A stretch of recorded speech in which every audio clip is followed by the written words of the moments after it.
Gonna be streaming to begin with. I'll probably just hop on whatever. What? You can hop on with us, or we can hit Fortnite or something. Yeah, I'm down for either one of them. Let me share this around, and then I'll be good. Apex is feeling a little bit better than I. Oh, you gonna grab my gun? Okay. Brother, what are you talking about? I literally walked past you so I can get that gun. I thought you were getting that. I guess I wouldn't pick up the Mozambique either. Okay, I guess that makes sense.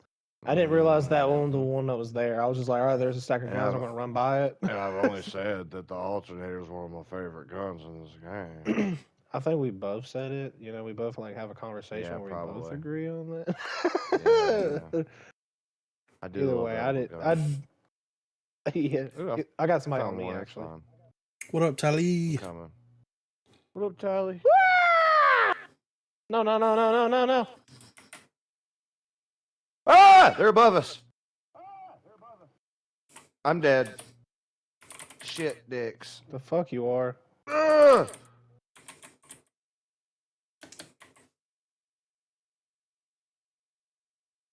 Garbo already triggered the stream and started. I don't know about that.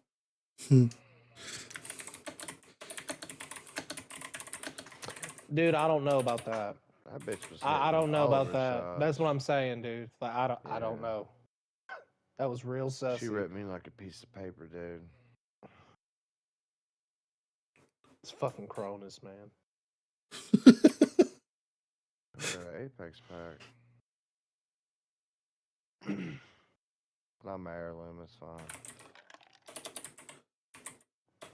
Oh, you got your heirloom? About time. Woo! I didn't. If I got my heirloom, I'd be losing my fucking mind right now. We wouldn't even be hearing you right now. Nah, be yelling so loud you cut out. I got my 5 entries to the Post Malone jacket thing. I've got like, how many entries do I have here? What's going on, Samuel? How you doing? Hope everything is going well. I've got 40 entries so far. Let's see. I'll just do this one with no restriction on it. I'm selling it on eBay.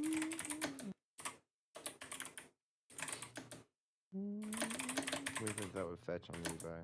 Those Post Malone jackets if I want. Probably, I would say somewhere around $5,000, maybe. Really? Yeah. People love Post Malone and people love Apex. I feel like that crossover there, the money that could be made is pretty good.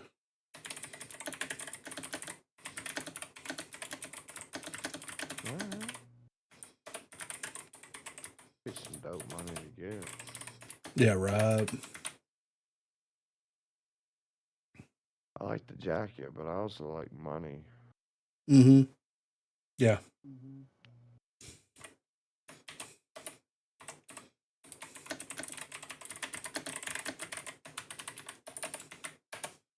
I like money.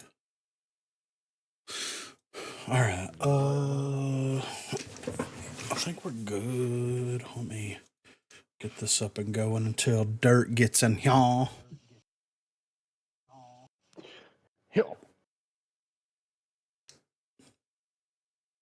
Thought you're already going because Tally said something to her. No. We're streaming, but I'm getting the game going. Oh, okay. Yeah. Oh, okay. Yeah, like not the actual pod. Oh, I got a new sound clip. It's so fucking dumb. I'm so fucking triggered, dude. Oh my god. It's my new sound clip that I got.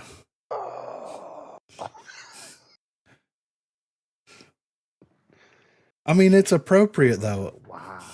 Anytime something dumb happens, you just hit the dumb button. That's all you gotta do. Fucking triggered. Like, it's the underbreath after I fucking yell. It's like And what's Go. funny is Fucking trigger. it sounds like I cut it off right there at the end of the dumb part, but that's when the Discord noise cancellation took over and cut it off because it's silent for like a minute after that. And then it just transitions to me fucking, I'm fucking triggered. Like really low. It's so good though. It really. That's so funny. That's why I was like, oh god, that was in one of your videos. Yeah. Damn it! Is this gonna pop up?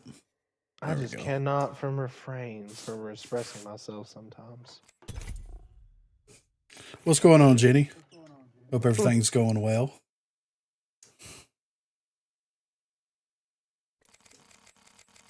Okay, the audio's coming through. We good, we good, we good.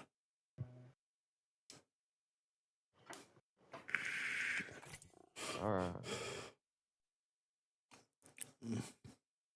Sorry, I was messing with some shit.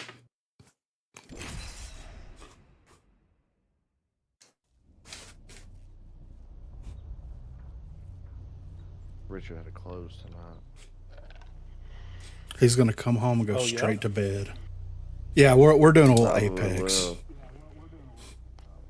I told him to bring me some chili home, and he was like, "I got you, He brings you a whole pot. dude. I'll eat it, and I will shit my guts out tomorrow."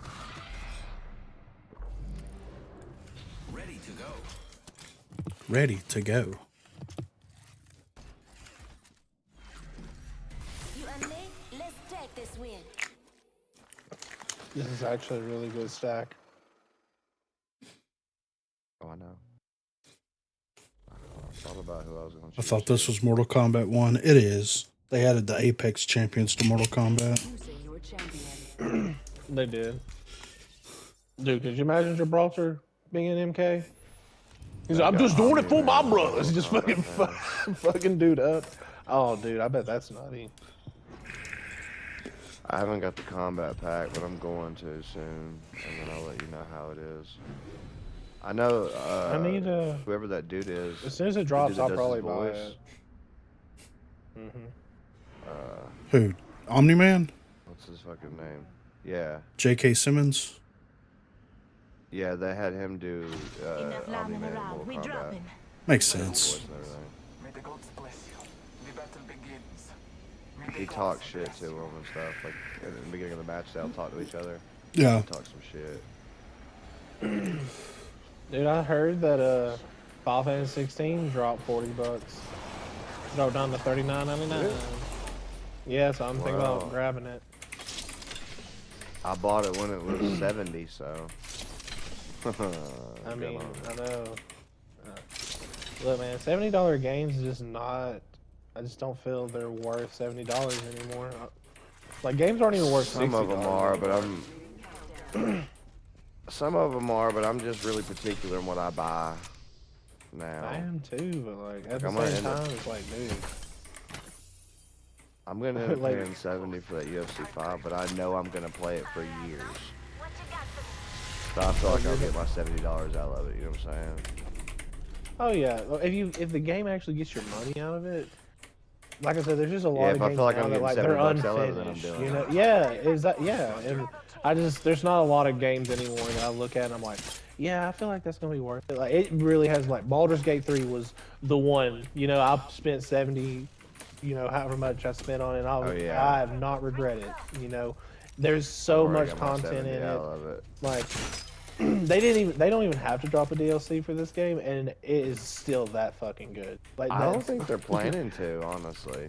dude, it's that good. Like they really don't even have to. No, because it's got replay value Out the ass. pretty well for a while. Yeah. I can't wait till I actually finish. What's it. going on, Aiden? How you I doing? plan on Hope everything's going doing it well. again, for sure. In progress. I can't wait to talk about it here in a little bit. Oh yeah, that's one of our topics. I'm, Attention. So I'm pretty terrible at this game. So if anybody's not- like wanting to see some like amazing gameplay, it's just not gonna happen. Okay. There's Not times that you're bad. carrying us. Yeah, Occasionally. you've done as good at this game as you do at other Level games. 2. And I played a lot of games with you. natural. I would like to see you in your Guild War days. Oh, dude. In the prime, dude. It was fun, you know. I mean, I've heard, I keep hearing about it, but I've never seen You any were gameplay. fucking- There is no gameplay, so It like, got to where I didn't play I'm- that game without him because I knew I was going to win when I played with him. Me, That's all. that was a group effort, though. You know, it was a group effort. I would say that, but it never felt like it. That's why I was like, wow, Griffin did all that work. He's just like, well, you know. We all did a lot of work. You distracted them for me. I just hung on corners and waited for motherfuckers to come by and I blow their head off with a double barrel. Our aim is clear. Oh, that Just, like, double trying barrel to was solve fun. people. That was fun. Lucky me, I have an extended sniper mag here. Level 3. Lucky him. Why's it gotta be like that? I got some materials for us. Because that's what he said. He said, lucky me. Materials here. Crafting. I will not be long. Once we get outside, I'll drop that. Crafting. 1 minute, friends. Materials here. People are near, they're going to be able to see us crafting.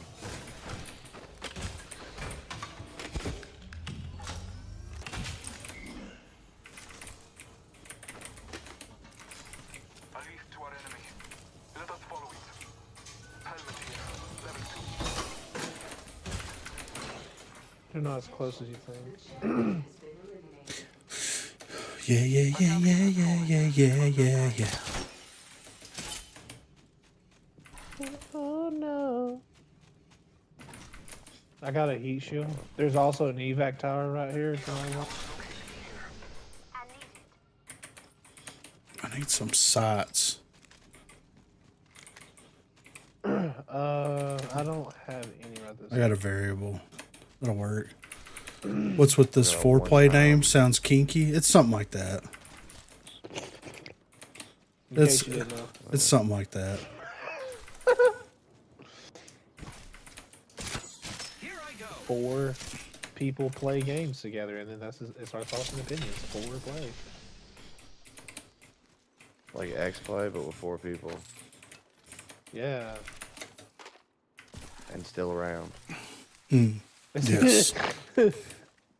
People been here 84 seconds ago. So they're probably somewhere over here.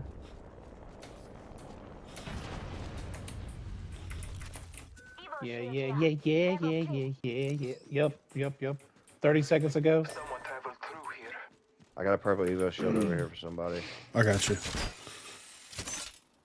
Sure, Marina gave approval. Oh, I'm getting shot at from They're the up top of Up the. top.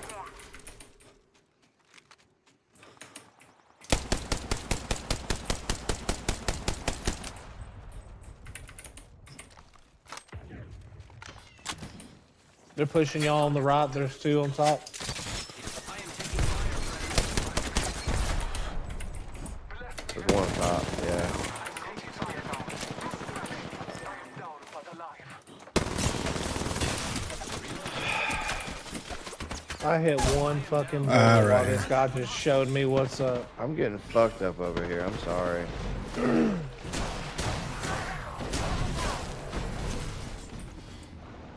There's some they're fighting somebody else.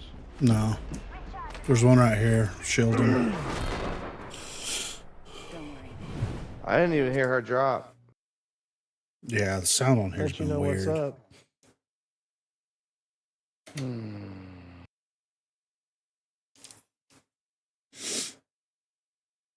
Yeah. It's usually about how it goes. This is Apex. Yeah. We'll get there. We'll have one decent one. One. Well, I'll tell you. You it never really wasn't that streamed this one. game or nothing, so.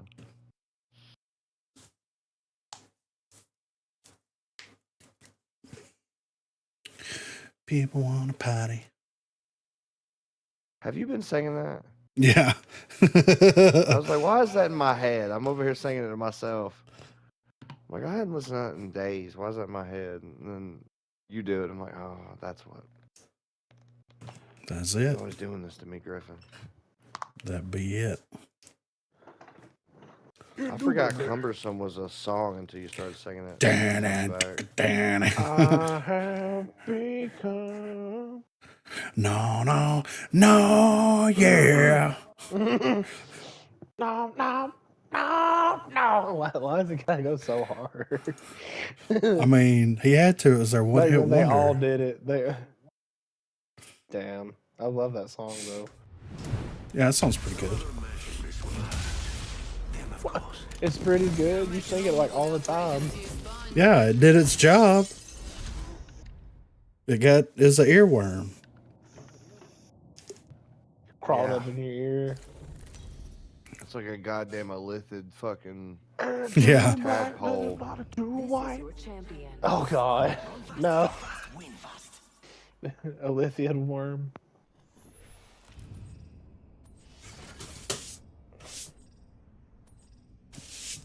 Or to the layman, mind flayer. Ceramorphosis. Do you know what that is? Some kind of Cthulhu shit.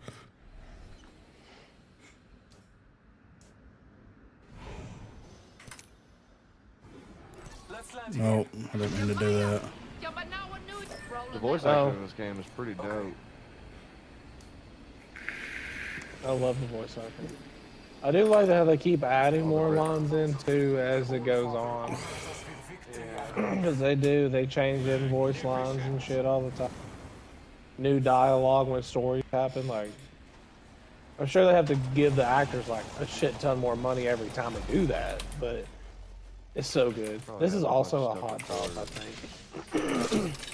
You think I'm so? hearing people around me for sure. All Father, give me Hey, there's an R90. Oh, no, They landed up top. You want an R99?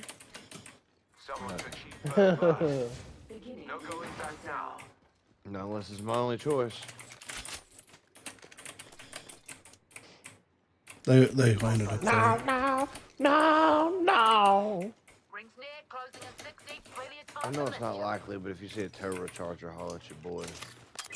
Marking our surroundings. It's me, your boy, Darkness.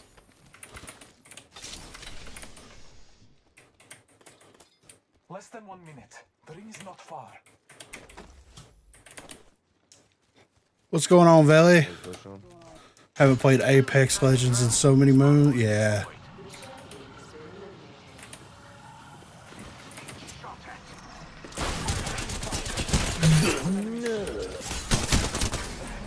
Well, I broke one. I broke him. That didn't go well.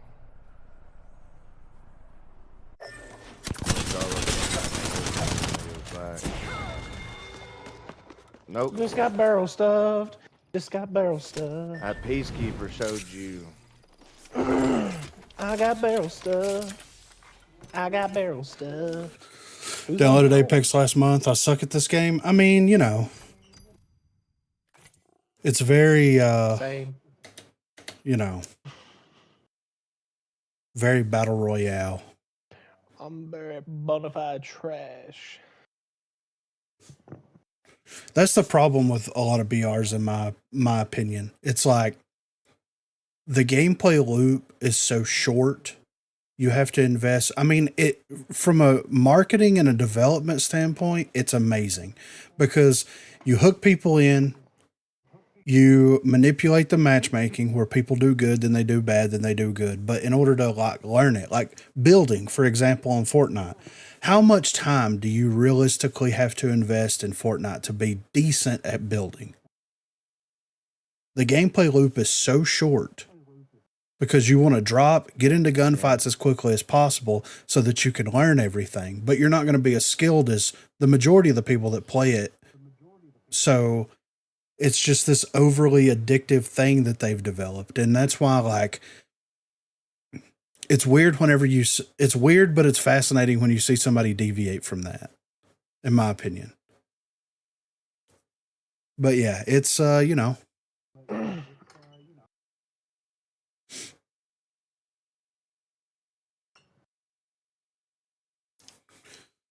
I mean, especially a game like Fortnite that changes their weapons every season.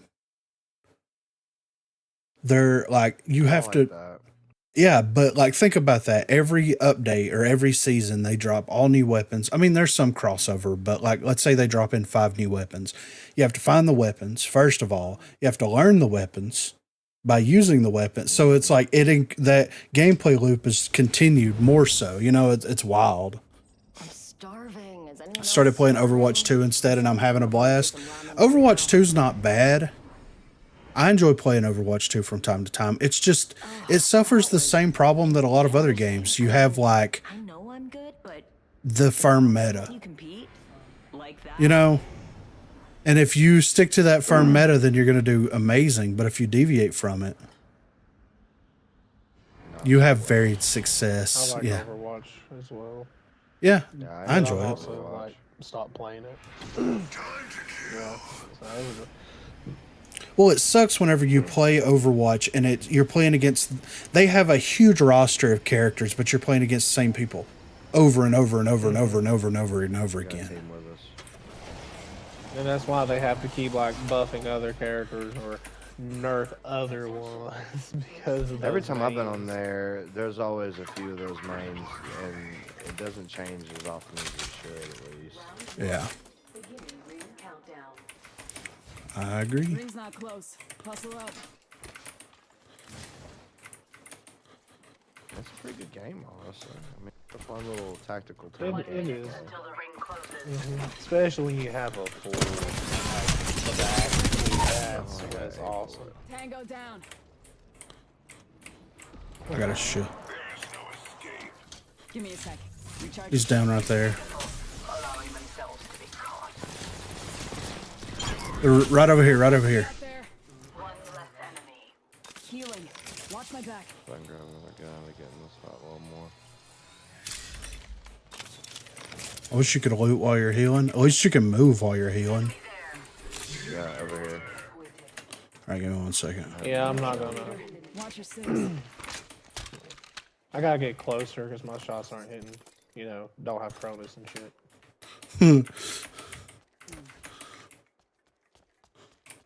Don't lie, Garbo.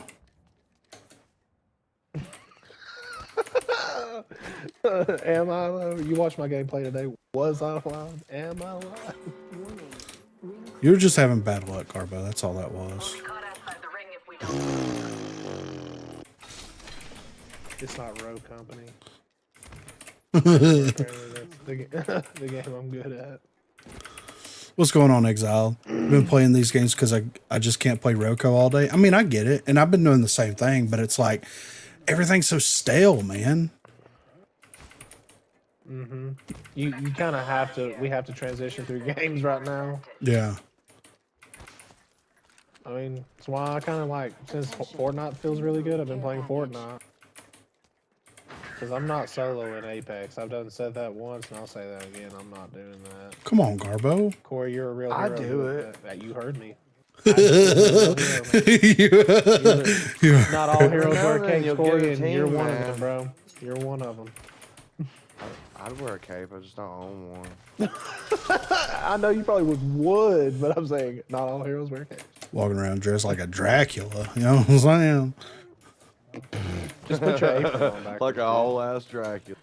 I don't even wear an I appreciate that, man. How's everything been going? Remember that? What? Really? Oh, man. I never wear an apron. No. I always wear My an apron, clothes so I get really guess- dirty. Let my clothes get really dirty. Got an Evo shield here. Level 2. Yes, sir.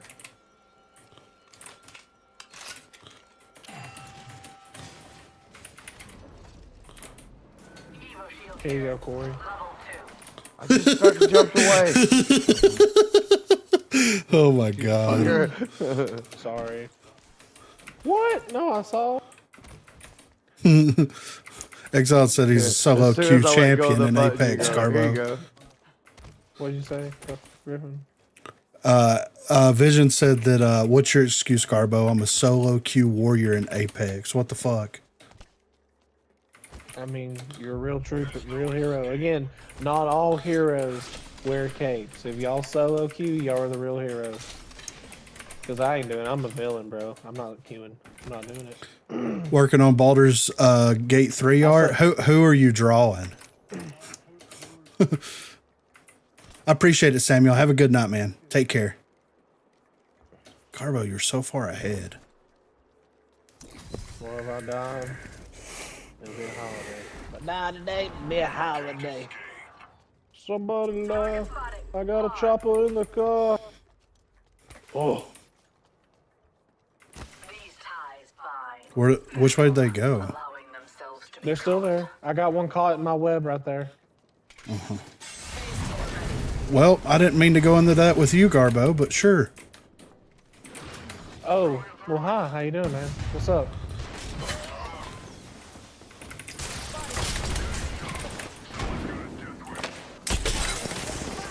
Knocked one. I'm spotted. Good shots. I didn't even see him. He's 63 flesh. Knocked another one. Right here on me. I can't see. I can't see. Damn, this is lasting so I got 'em long. all. I'm not. Okay, carry us. Carry us, My brother. shields to recharge. Evo shield here. Level 3. I'll do what I can. Well, when you say I'm not the one, I'm gonna bring this moment up. All right. I'm not I'm doing not one. the one who's so far away. I told you the hemlock's pretty sweet. I mean, you There's just people did it, behind yeah. us. You just. Can I not climb Oh, up? god damn it! Did you hear him shooting a second I'm ago? looking. There's some to the south over here. That might be what you're hearing. Maybe. Oh, that's I'm cool. looking just. I figured it would be Asterian. I know there's a lot of people on Twitter There's that's so many people that Yeah. died. It's- Round 2. Ring countdown. Dude, as soon as we walk out right here, we turn left. There's like 8 to 9 death boxes. Just letting y'all know. Attention. Delivering replicator. Replicator dropping. Please don't shoot me. Nobody be up here.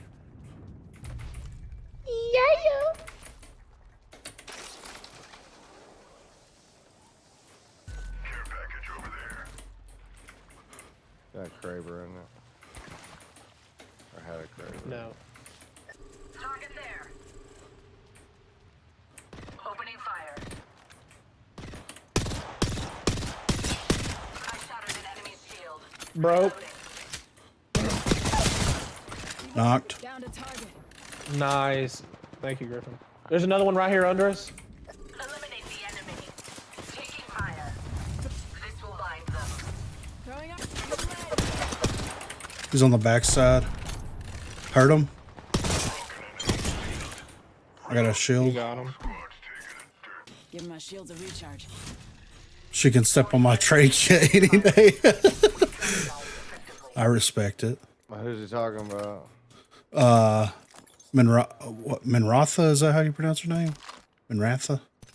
I don't know. Mithra. Mithra, yeah. Ring Minthara. half of one. Everybody pronounces it different. you know. Mithara. I think it's Minthara. Mithra. Mithra is the name of the goddess of magic. Need some shotgun shells. Take that. Not too far from This team right here. 10.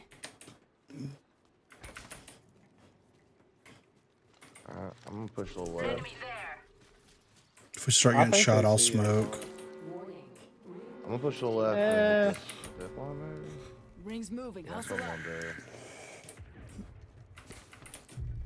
Enemy These are castle wall new here. castles wall This one here. is not energized. Good. This one is not energized. Good. Attention. Delivering care package.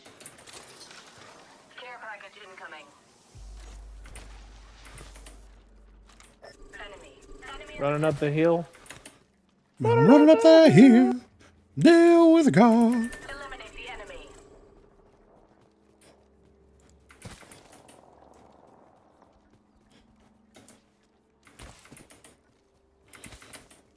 She's more of a lawful character, in my opinion. Oh, definitely. I need more fucking cover. This cover right here is ass.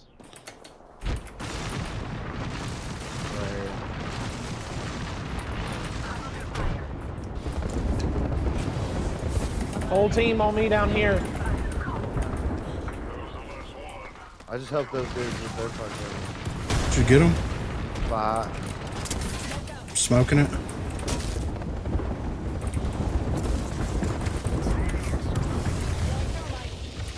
I finished one of those teams over there. We got revealed. God damn. Oscar Mike. Grenade. Yeah, I had to do it. Multiple grenades. Knocked one. One's flesh, Broke Garbo. shield. We're close to the ring. We have 1 minute. Reloading. He's hurt. I just can't. He's reviving?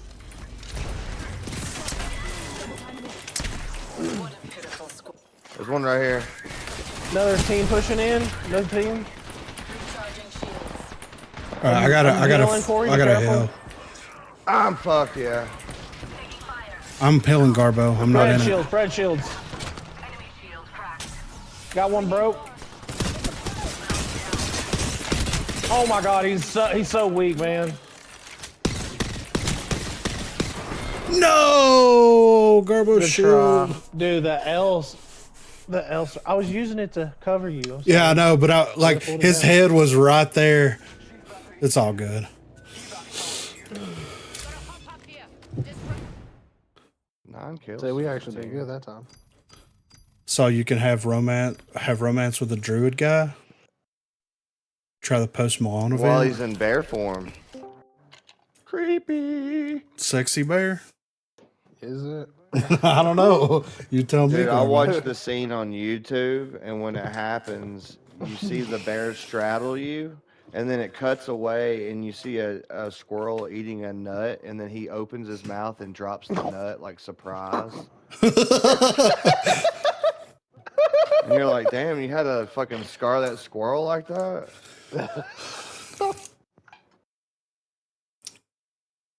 I mean, sometimes it'd be like that, you know. I would love to have speak with animals while that's happening and just hear Yeah. that like, what the fuck? Yeah, it'd be like that. It'd be. It's so fucking dumb. And become a Southern Baptist preacher. This is unnatural.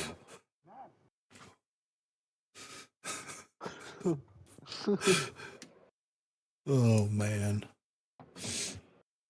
Drop the nut. That's I mean, in more ways than one. I mean, that's Everybody probably the dropped a joke, but you just hear it roar. Yeah, people just out camping. What is that noise? Yeah. What is that? Yeah, The bears are in heat, you know. Bears and half elves, apparently. Dude, speaking of bears, have y'all seen that video of the that house in the woods? They've got like a camera set up and the bear knocks the door open. No. Dude, like the door's closed, everything's fine, and then it just flies open and a bear sticks its head in like, what up? Could you imagine? Like, what the? No. Yeah, could you imagine No. sitting I'd on the shit couch, all over myself if a Yeah. bear just pokes in after busting my door open. just sitting on the couch reading a book, you know, watching, you know, Game of Thrones or something, and your door just gets busted open and a bear's just like, sup? Heard y'all are having a party in here. You think it's a SWAT team and he just pokes his head in? Yeah, it's worse than the SWAT team. I'd rather be shot Y'all than got mauled any by a honey? bear. Yeah. Yeah, yeah. It's like that dude camping. When that bear shows up, he unzips the thing and zips it back up. He's like, nope. Yeah. Yeah, he goes, oh, he just zips it back up. Bears are crazy, dude. Like, I would hang out with Dude, I'm one telling you, if I they would were cool. shit in my pants. They're not cool though.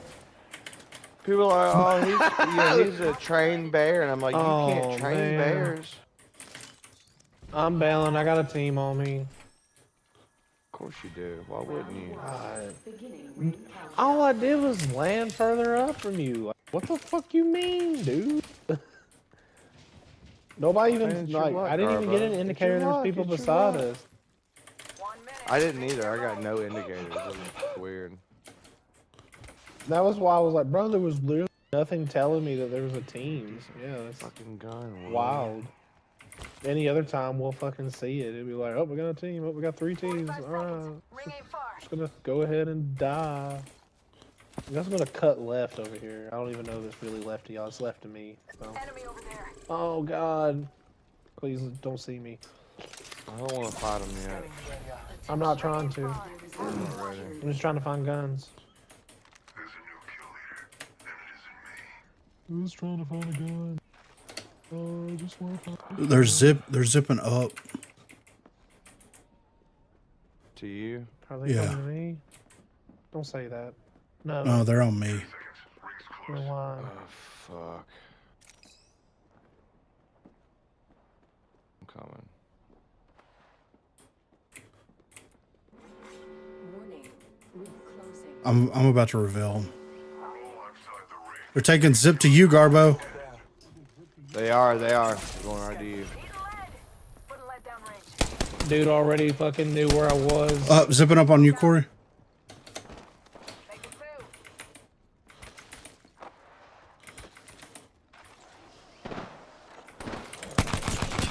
Zip back up. I can't hit my shots. Dude, there's no way that I missed that many. You're better off dead, but I could use the cover. That one's They're coming up here. care package. He just We quit. disconnected. as soon Dude, as I literally. Yeah, he. Well, he thought I was gonna finish it because I did like walk up there. They're taking shots at me. Oh, got it. No way. wow. With a Push him devotion. now.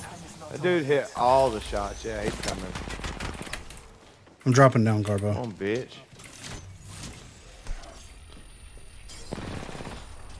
I'm about to be back in the fight. Hold on.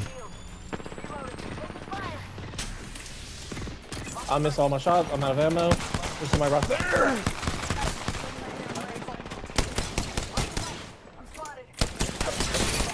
He's broke. He's broke. He's broke. He's broke. He's. Yeah, I know. Hold up. I'm broke too. Give my shields a recharge. He's up top. He's still up top. He's dropping down. Beautiful. You'll be all right. I gotcha. I'm talking about. Bro. Scissor me, Garbo. Better off dead, but I could use the cover. Give you a chance to heal up.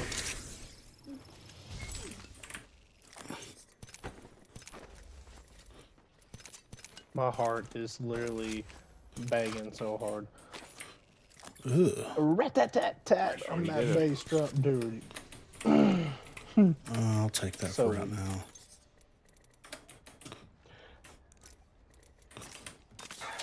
Taking a moment to heal.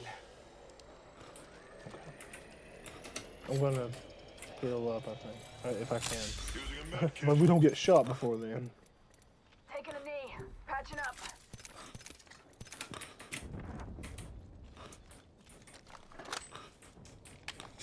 Conduit is very strong. I haven't played with her, which I don't have any of the champions unlocked except, wow, except for Loba. I think she's the only one that I bought. She's one of the best, honestly, dude. She's so good. I like Octane a lot too. I've grown to really like Octane. Yeah, that black market is strong, dude. And it comes back so fast, so you're really not like waiting on it. Like you get from one area to the next area, you Oh, almost shit, have the here black comes market the- again, or you already have it. Yeah, I'm already rotating. Here comes the storm. Do do do do. Attention. There is a new kill leader. Just try and escape.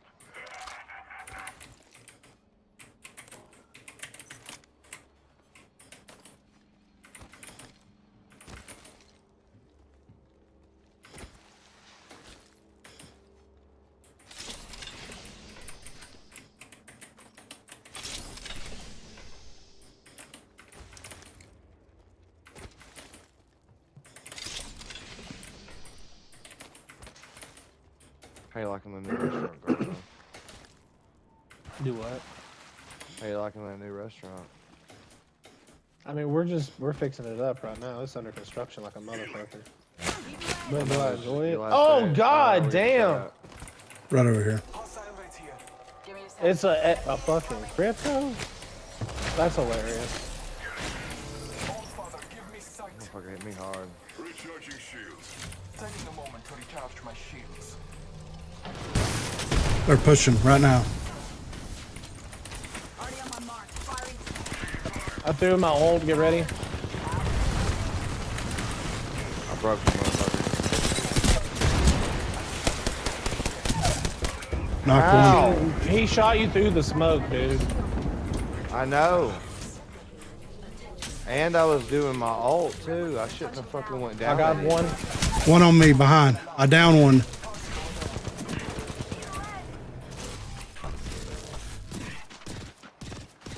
Reloading. Oh my god. There's Why one y'all near keep doing me. this to me? He's hidden I behind mean the to. Give me a rocks. sec. Recharging shield. Right there, yeah.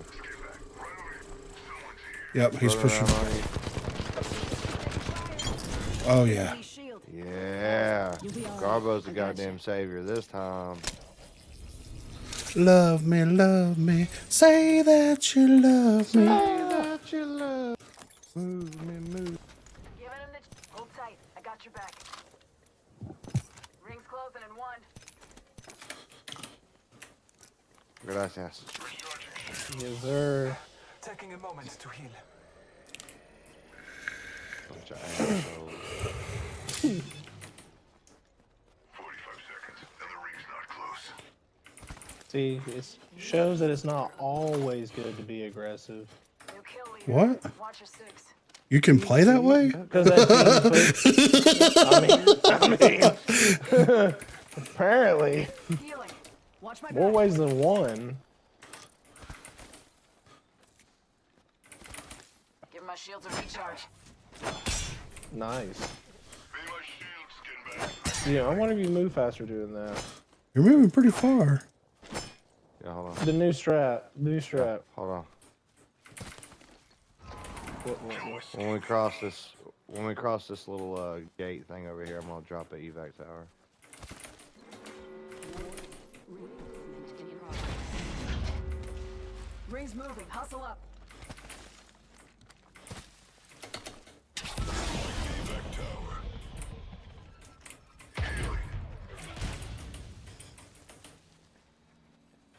Let me know when you're ready. We'll hop. Care package being Oh. delivered.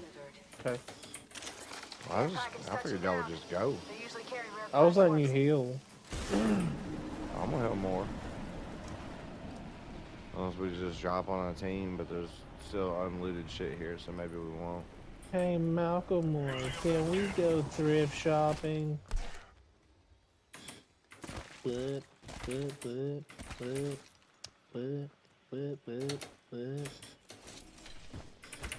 Bottom. Makes your platform. Thank you. Bum. Dude, wow, somebody's got 8 kills right now. Sick. On doing fucking tears. Only got $20 in my pocket. I'm a hunting, looking for a come up. This is fucking awesome. Team, I hear a team. Somebody. Arm up.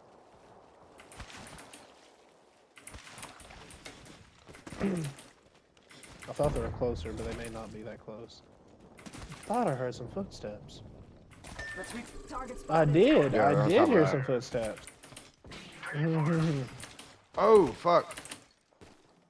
Oh, he's looking at Triple you. take. Okay. I'm getting shot from behind too. There's a whole ass other team over here. I'm getting shot. What through the just smoke, downed too. me? What? I'm not getting grenade indicators. Bro, what in the fuck is that shit? We're stuck. Between a rock and a hard Yeah, you're in place. between two teams, man. And those dudes apparently got great shots because I was finished out in the smoke. No hard feelings, kid. Yeah, boy. What happens in the arena stays in the That's what arena. I'm talking about. All right. That was wild, honestly. You did good that fucking go around, bro. Alternator. Yeah, really good. Garbo, what's Blue Eye Samurai? It's a Netflix show. Oh, It's a okay. Netflix anime. There's a 1 hour. It is Or is it anime, a but it's show? really. Okay. I think all of y'all would like it, even Dirt, if y'all took the time. Okay. I saw it and I was Kind like, of what got is it? a. It's got like a. It's not Studio Ghibli at all, but that artwork. It's in that type of artwork. Ah, heard it. In that style of artwork. All right, let me get everything set up here. Bam, bam, bam, bam, bam, bam.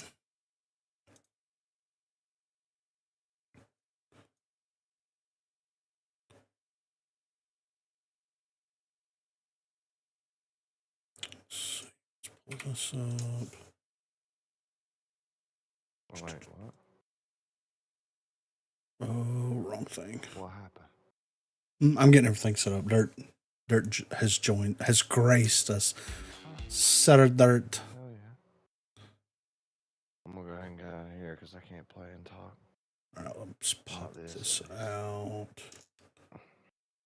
No, I get it. That's fine. Got that. Let's do that. Get rid of that. All right, let's start pulling these up.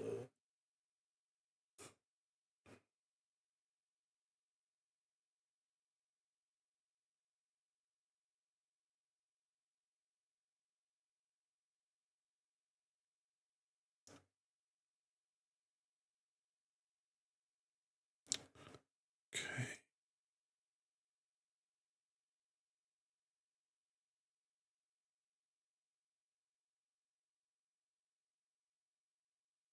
Out.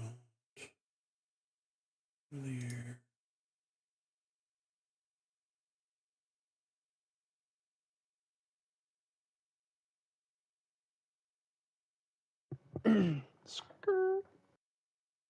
Okay. All right, let me set these up.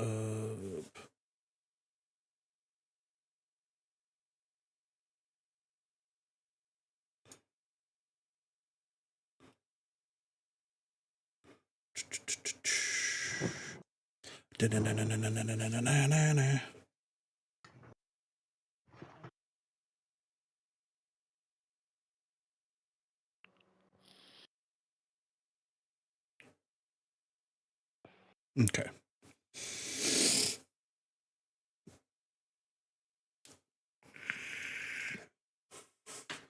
All right, so let's see. What is there a specific topic y'all wanna hit first? I mean, I'm kind of just down with the itinerary, whatever you want to do, man. All right. Yeah, I was about to say, I'm down with with whatever you wanna do. Let's see. Fortnite. You the leader. Let me bring this to the back. You are Batman. And we are your Bat family.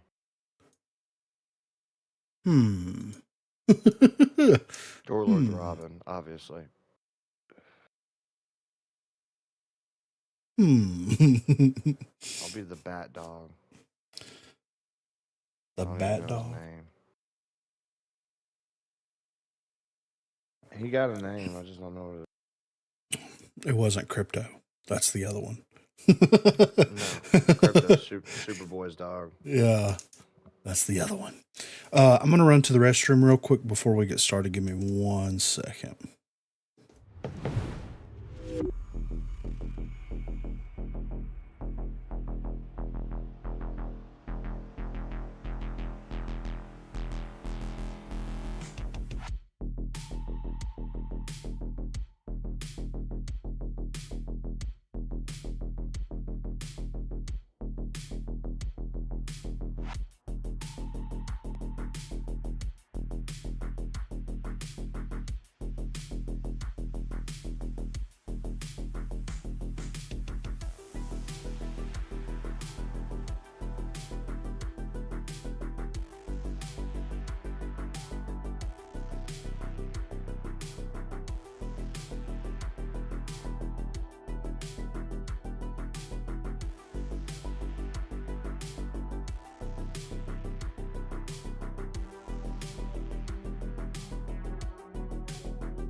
The one with Garbo screaming.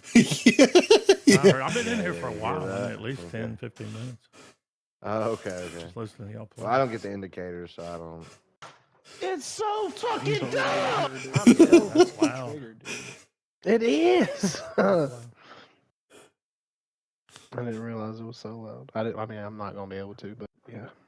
I'll go in there and adjust the volume of it. I rendered it down earlier, so I can adjust the volume. Let's see. I think we're good on You everything. want to turn it way up? It's funny because I didn't even cut it off. Like, well, I did, so I had to cut together two different clips. But when Garbo says it's so fucking dumb and then it cuts off, that was the Discord chopping him right there. Like, there was like a 1 to 2 minute gap before he says anything else, and God only knows what he was saying behind the scenes. Probably some stuff you No, would have had to man. cut out. I wasn't saying. That's not me though.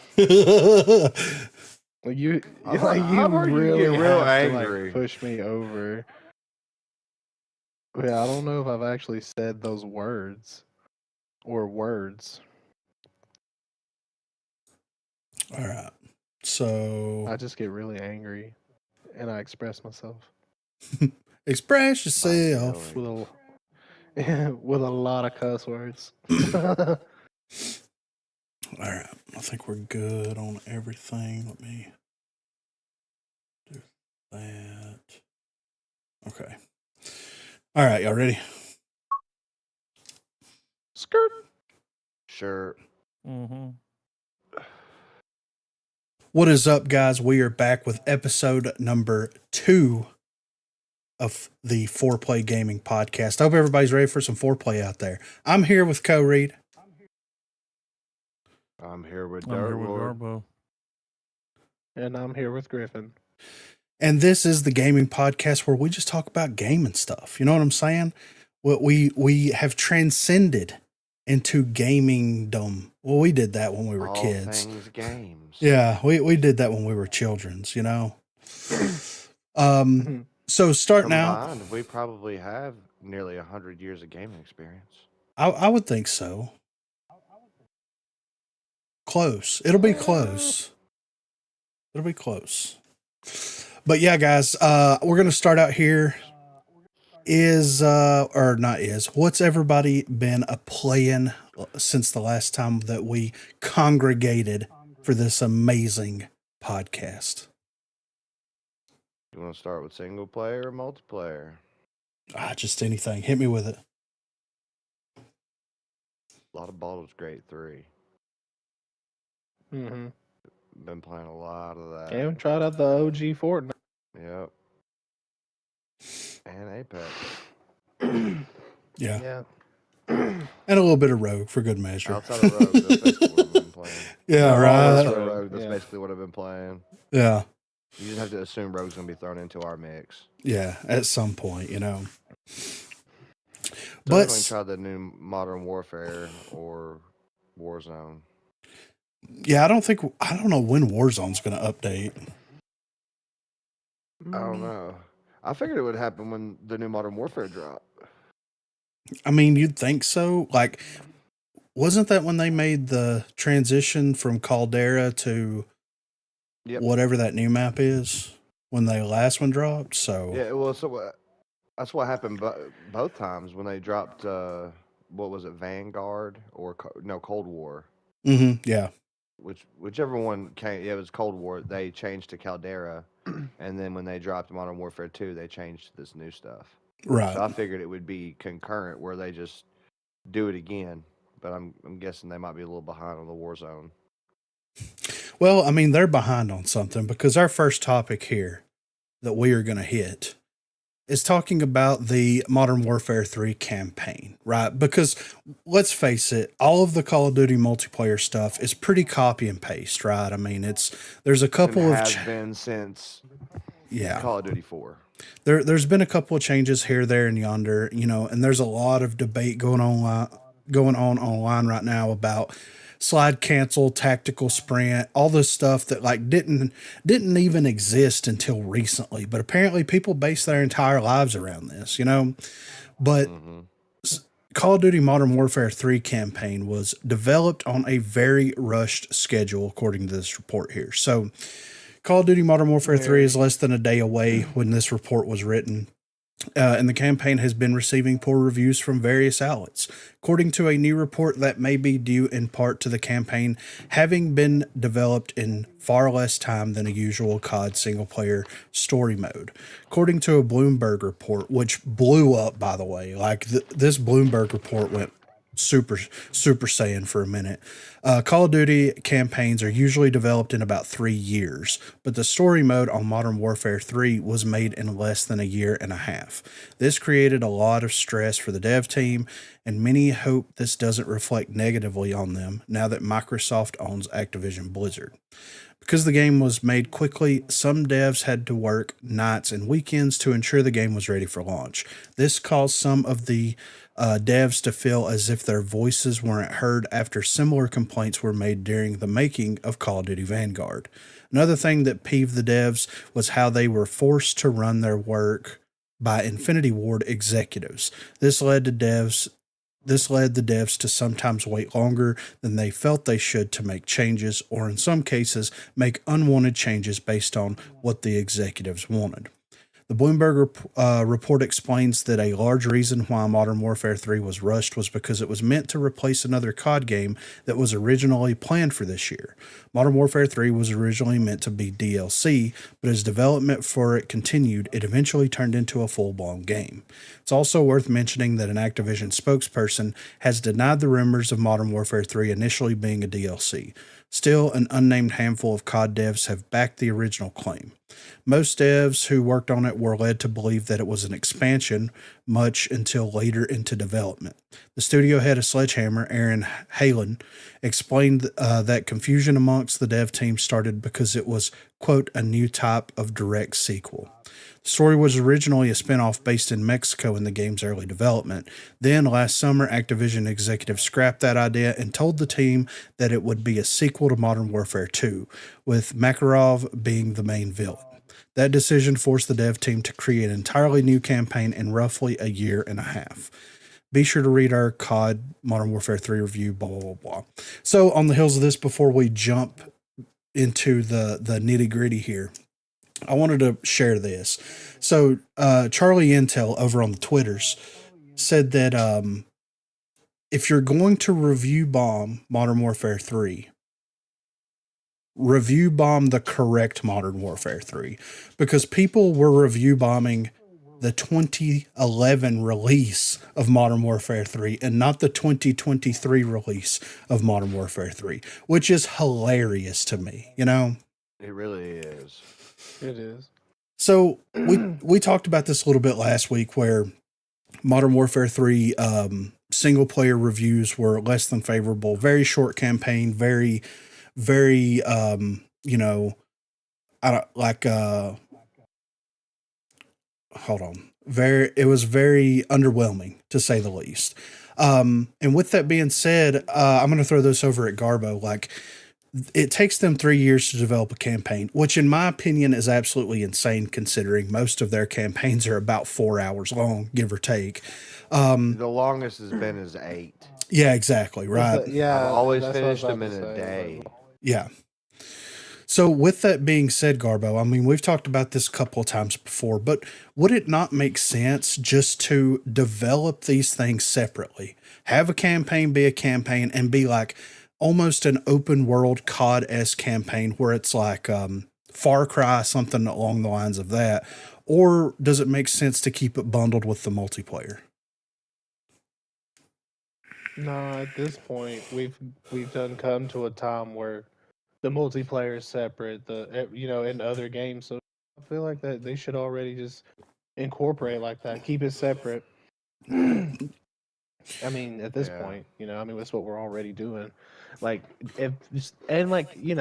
make your price range. If we're going to do that, they should have the price range. Like, I'm only going to play the campaign. Make me only pay for the campaign. Maybe- Like, don't make me pay for the multiplayer and everything that I'm not going to get. Right. I mean, with the recent price increase, you would expect dropping $70 on a new game to get not only a decent multiplayer experience, which COD flirts that line of being absolutely terrible and decently good. You would expect out of Flirts. that. Yeah, flirts is a very generous word there. We'll say He's that. very generous, dude. But you would expect to drop 70, even $60 back in the day on a game that had a really good campaign that captured people's imaginations and a good multiplayer and then a couple of like side stuff. So like why? Why? And then why on top of that are we making spin-off DLC in 2023? That's a whole thing too. What is that about?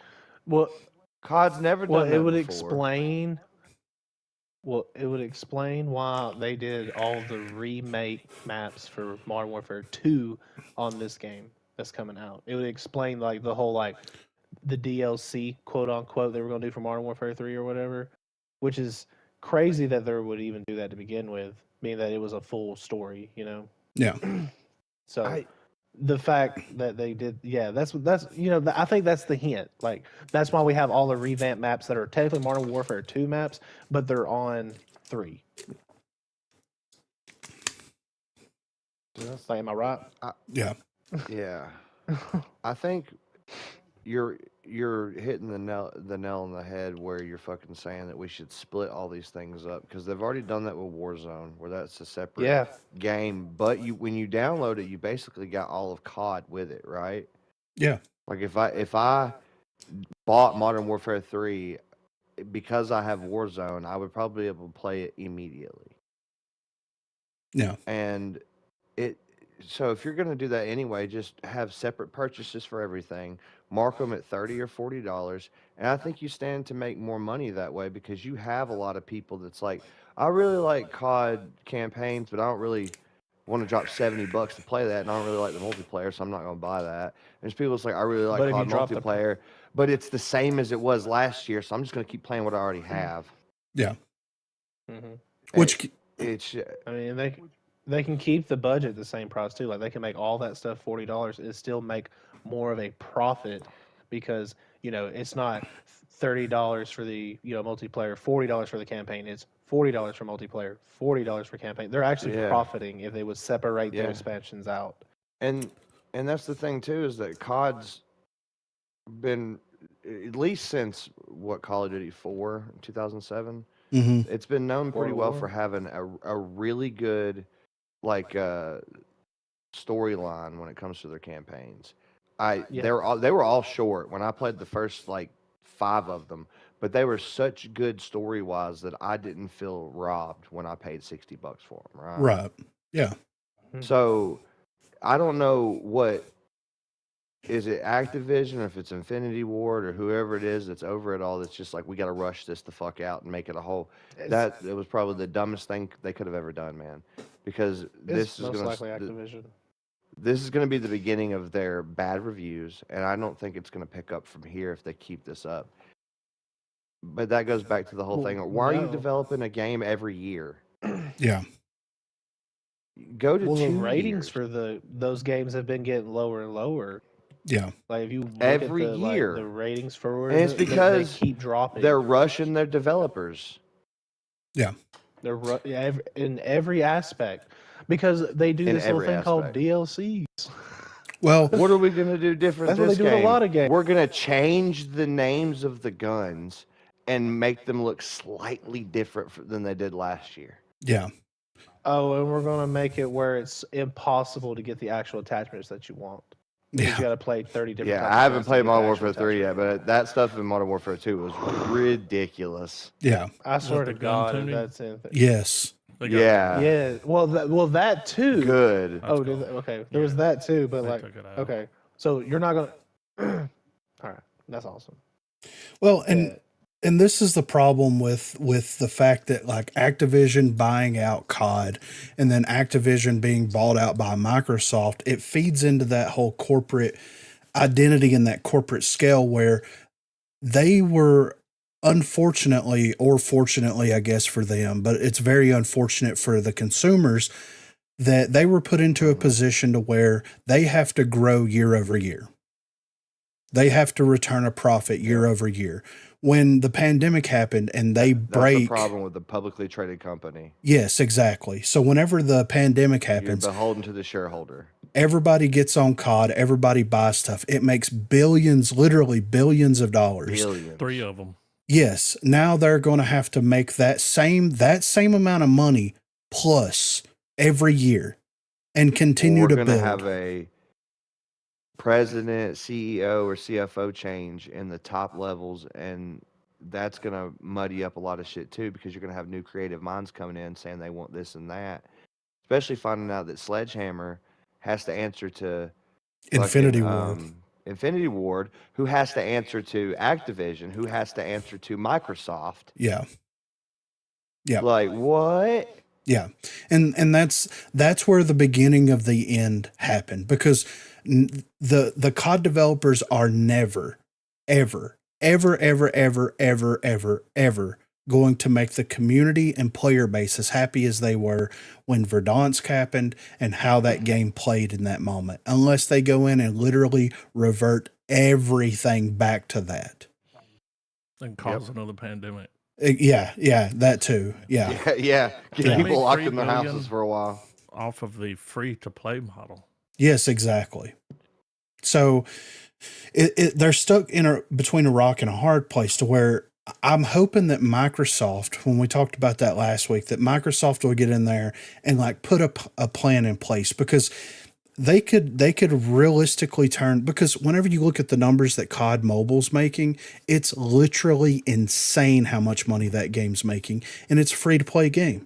Now, if you take the free to play model, apply it to Call of Duty, and you release yearly or every 2 years installments of COD, and be like, you can only get these skins, these weapon wraps, these things for your free to play experience. If you purchase and complete that other stuff, then that's going to create FOMO, and that might drive the price, or that might drive the revenue up, while also being able to maintain a consistent COD that's not getting changed over and over and over and over and over again, where we have a release every single year that the core player base feels like they need to buy into. Because a lot of people are going through the same thing that I went through back in 2011. Why am I dropping $60 a year on the same game that's been coming out every single year since 2007?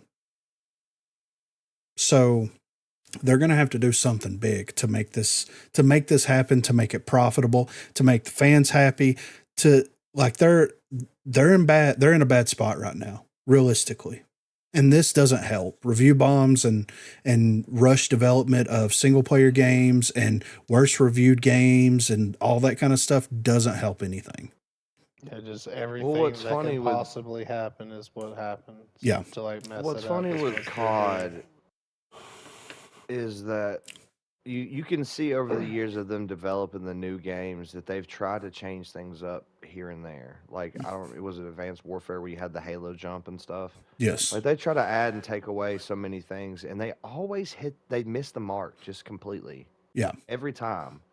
And I think that's wild that a game that could be so highly rated, nearly every year, like no matter how the ratings drop, it's always in the news and it's always getting some kind of rating, you know what I'm saying? Yeah. That they can just consistently miss the mark like that. Yeah. Yeah, it's pretty sad, but maybe Microsoft will, and I think that they will. I think that they'll turn that ship around, because it's too much of a cash cow to let it That's the thing. to let it go and to let it be bad. And if that means bringing Verdansk back and reverting all those mechanics and bringing in that nostalgia factor, then that's what they'll have to do. So I'd love to see it. I loved Verdansk. Yeah. We had some good times during the pandemic. yeah, I mean, I wouldn't mind seeing a return The to angry form. times. Yes, The good yeah. times. That's when the body slam happened. That's when the squad happened. Yeah. I'm not Yeah. a fortunate son. Yeah. That's also when Foresight. some of the maddest you've ever been has happened. Yeah. Of course I did. Yeah. It's foresight, dude. The last week, last episode, I read the article where it comes out in December. Yes. The Okay. war. Okay. The Yeah. new map, yeah. Yeah. Which makes sense. capitalize on that Yeah. winter break. You know what I'm saying? We'll give everybody time to level their guns up. Yeah. Because that's really what the multiplayer is Yeah. for. Yeah, pretty much. Learn how More the or guns less work. now, yeah. Yeah, right. So we'll see how it pans out. But that's going to be the make it or break it for Modern Warfare 3. How good is the war zone going to be? Because they can recoup a lot of faith and a lot of money on a good BR experience. So we'll see. Yeah. All right. Let me get that stopped and get this back going.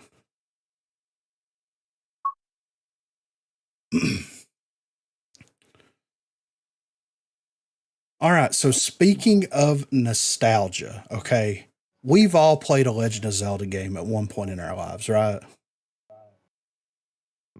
Almost all of them. Yeah. Yes. I mean, all right. So let's go through the line. Corey, what's your favorite Zelda game? If you could only pick one, this is the rules. You only pick one, and the rest get deleted off the face of the planet. That's an easy one for me, man. Oh, I'm It's the out. Ocarina of Time. Same. God damn it. That's what I was gonna say. So, I mean, what's wrong with that? It's a good game. Okay. So we're all no, in he's agreement saying the here. rest are marked up. Oh, I thought he was Well, I saying like mean- you pick one and then it's gone, and then y'all got to pick a different No. one. I was like, oh No, no, God. no, no. You pick Ocarina that of one, Time's and the all only the other one. ones No. are gone. I was like, You Whoa. can choose one, and all the rest of them disappear. Yeah. Whoa. Easy. Garbo, Yeah, Garbo's like, I got to pick another one. It's Ocarina of Time, dude. I'm And they're all good. Yeah. I'm not mad at any of them, but I'm very partial to You're Link to the gonna say Past. Majora's Mask, aren't you? No. I get it. I like the wonderful 16-bit. game. Yes. Don't get me wrong. I like the rest of them, but that one is just, it's like the perfect Super Nintendo game. You know what I mean? Like, It really is, yeah. yeah. But speaking of, I love the original Zelda. oh yeah, I went through and played that a couple years ago. It still holds up. It's such a great game. It really is, man. But speaking of our boy Link, Yeah. they are making a live action Legend of Zelda movie. It is officially in the works. So the Legend of Zelda fans can now celebrate that Nintendo confirms a live action movie adaptation of the popular video game is in the works at Sony Pictures Entertainment. Video game adaptations are going through their best moment in film and television after the titles like Sonic the Hedgehog, Detective Pikachu, Arcane, and the Super Mario Brothers movie and The Last of Us proved that it was possible to bring a game to the screen successfully.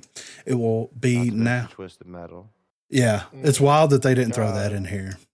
Yeah, I have to throw that in there because it was wonderful. That's Yeah. a 10 out of 10 show. So Nintendo's website broke the news on Tuesday, which this article was published on November the 8th here, that the gaming giant will team up with Sony Pictures Entertainment to develop a live-action Legend of Zelda movie with Wes Ball as director, whose recent titles included the Maze Runner saga and the upcoming reboot of Planet of the Apes titled Kingdom of the Planet of the Apes. The film will be produced by Nintendo and AV Arid and Arid Productions Incorporated, with Sony handling distribution. Rumors surrounding a movie adaptation of Zelda have been circulating since the incredible success of the Super Mario Brothers movie, with Nintendo considering bringing many of its other great games to film and television. But the Legend of Zelda fans have been asking for a film focused on Link for years, so this particular project is generating a lot of anticipation, which can be very good, but also very damaging if the movie does not meet expectations. Yep. So with this, we can absolutely expect them, with Sony helming it, it's kind of a 50-50 for me. You know, like there's a lot of, that's my issue. yeah, there's a lot of things that that Sony does that I really, really enjoy. There's a lot of things that Sony does that I really don't completely understand, especially Sony's involvement in the comic book universe. I'll say that without diving too deep into that. But it's wild to sit here and think that Nintendo is working with Sony on a Zelda movie. That's wild to think about. You know what I mean? Yeah. So with Legend of Zelda live action, what do you guys, and I'm going to start with Dirt here, what do you hope that they bring? Do you hope that they adapt a story like a specific game? Do you hope that they do something fresh and original? Do you hope that they do something completely out of left field? What are you hoping for with this Zelda movie? I think they're going to link everything together. Time Pun travel, intended. like, kind of work the games in. Right. I think they'll have to. Yeah. I mean, Well, with the timeline being as convoluted as it is, Corey, do you feel like they would be able to successfully like weave in and out of these stories while also creating a unique story? I think that they could create a series of Zelda movies without ever touching the games, because the way the timeline is, it's so weird. But there's always a central theme is that there's a kid in a green tunic and a princess that needs saving. Mm-hmm. And I think as long as they have that and some really good writing, then they're solid, man. Like it's a universe that's open enough that as long as you hit some core elements, that you can go a little wild and not piss too many people off. Yeah. But I think that if they're smart, they're going to do a fan service to begin with. And like Dirt said, like maybe like find a way to show a moment where there's the different links, or have them pop in and out and you see moments from different games, or they'll do something like that, because a lot of those companies seem to want to do that now. well, how which makes Mario sense, was. 'cause- You remember Mario? Like, Yeah. Yeah, the and way that it kind of that's what I'm was saying. a whole different story, but it kind of visited a lot of the games. Yeah. It had all the elements of the games and Yeah. so many Easter eggs left and right that like you were just And they- always like up. And they went ahead and tied a few universes together in that movie too. Yeah. When it comes to the Nintendo unit, Mhm. which was great.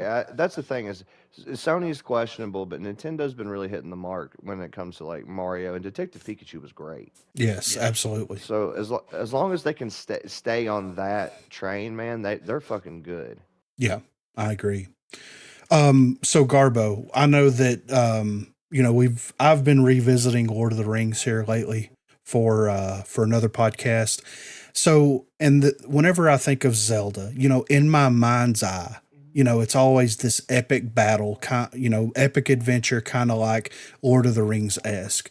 With them bringing it over to live action, do you hope that they make it as epic as something like Lord of the Rings, like on that kind of a grand scale? Or do you hope that they keep it kind of a little bit smaller, a little bit more self-contained, but a little bit more fantastical and over the top?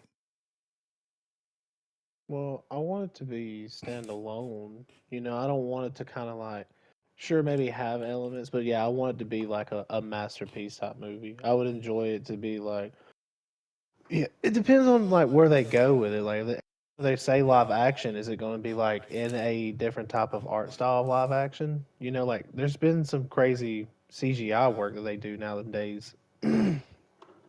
But yeah, I think it'll be. I'm excited for it, and I want it to be that par level. Maybe they can make a trilogy like that. They'll just be masterpieces. It'll be so good they can make them 4-hour extension cuts that were just that'd be pretty crazy, honestly. I wouldn't mind a I'm also 4-hour like Zelda cut. With Well, this I'm also property, they scared of could- like live game adaptations because, like, for real, we just like they even said in that report, they already have so many like game live adaptations. Like, I'm kind of worried that like people like again they're recognizing that. What if they just start overhauling on games? So like this is kind of like, but I am excited for this one. I mean, this is a great one, but I'm just also afraid of the direction of all that too. They are overhauling on games. Aren't we getting like a fucking Tetris movie or something? I think it's already Yes, came out. We are. Like what? Yeah, but it's not really, it's about Tetris, but it's not really about Tetris. It's about them acquiring the rights, because Tetris was developed in the USSR and they had to go. Yes. So it's I about, thought we were It's getting a- a fucking Tetris It's a movie. biopic. yeah. Okay, I'm fine with that. That makes a lot of sense because I knew it was developed in the USSR. Yeah.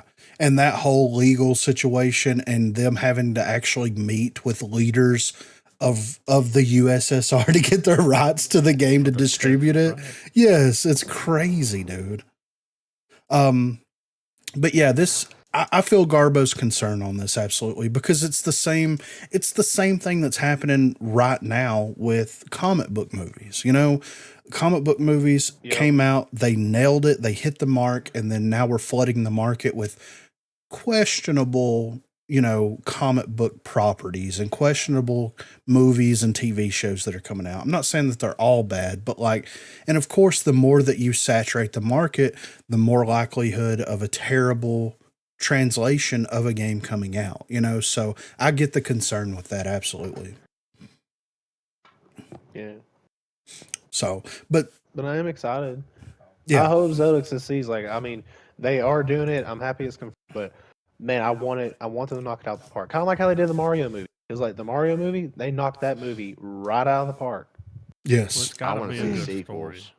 Because It's got to be a good Nintendo's story. held out for a long time. yep. There's been With a this lot property- of talk over the years, and they're finally going And- to let it happen. The things that they have done, Zelda, that are like the cartoons and stuff, weren't great, which was sad. Yeah. I mean, it was a product of its time.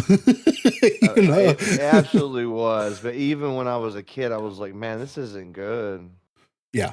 Like, I watched it when I was a kid, you know? Yeah. But this property, I think they could go either way. When you're talking about what you ask Garbo, like, they could go epic and Mhm. slightly more serious, or they can keep it a little jovial and comical and a little cartoony, even though it's live action. They could do that, and it would still work. Yeah.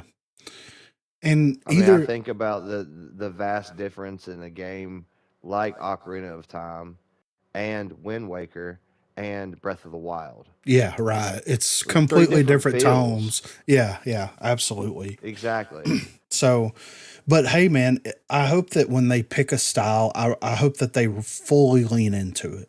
Like if they go with the more whimsical type of Zelda movie, lean into it and go hard in it. If they go with a serious tone, lean into that and go hard. Like I think that they could meld the two tones and the two kind of genre shifts together. But I think that, I mean, I would rather have a super serious Zelda movie or a whimsical kind of playful Zelda movie, leaning specifically into one of those as opposed to trying to do both. Yeah. It takes a really good writer. Like look at Guardians of the Galaxy Volume 3. They You know were, they're going to pick Chris Pratt too. I mean, To play I mean, he would make a good Ganondorf though, for real. Mario, Garfield, Link. Yeah, he's all of them. yeah. But speaking of Nintendo, I wanted to throw this on here real quick. So Nintendo patents a dual screen gaming device that can be split in half. So Nintendo recently filed a patent for a dual screen detachable device. With the Switch 2 being Nintendo's worst kept secret, every patent and leak that emerges raises an eyebrow from fans who are eager to get a first look at the next generation.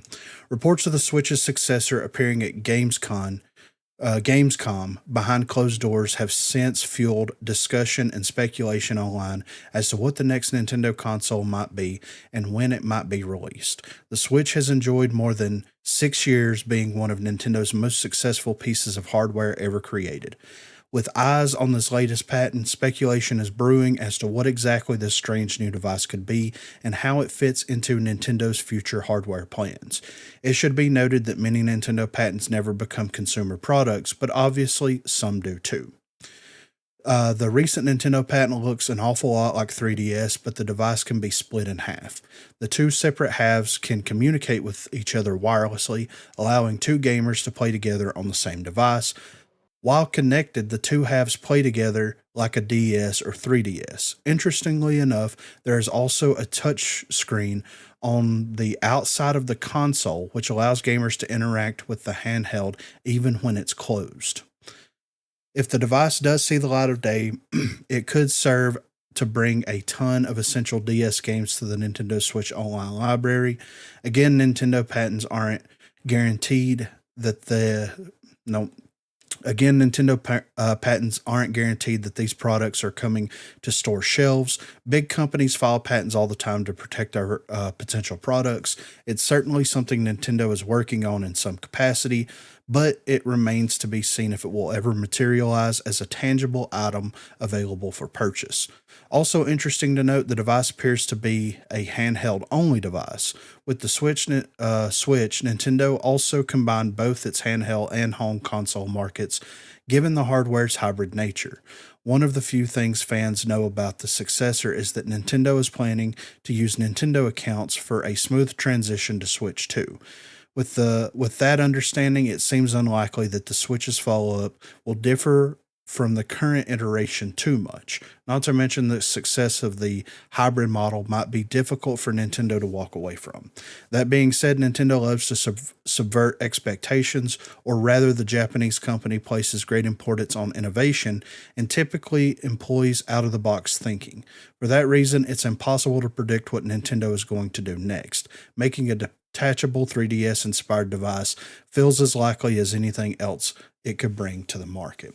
And there are some pictures of the device here, which it does look a lot like 3DS or a Nintendo DS, with the ability to kind of split it off, and maybe a front-facing screen as well, which is, well, they said it was a front-facing touch screen on the outside, which is pretty interesting. So, I mean, the Switch is one of the highest selling consoles Nintendo's ever published, and having a legitimate follow-up to this product is going to be very difficult for Nintendo to do, and I understand that. But I think that this is kind of the logical direction, because Nintendo kind of developed themselves into a box with the DS and the 3DS, having a dual screen and having games require the dual screen functionality to be able to play. Anybody that's ever tried to emulate a DS game or a 3DS game, it's very difficult to do that, because you have to play the game on the screen and then you have to pause the game and swap to the other screen, or swap to the other screen while the game is running. It's not easy to do that. But if they decided to transition to a handheld only Switch, kind of like what they did with Switch Lite, and made it backwards compatible with the 3DS and the DS, I think they might have themselves a pretty interesting idea there, because Nintendo's always going to have a handheld console in the game. Has technology came far enough, and we've kind of seen it with the Switch, but has the technology advanced enough to where they can solely rely on a hybrid device? Or are we still a couple of years away from just being able to have that type of hybrid device? And I know Dirt knows a little bit about this.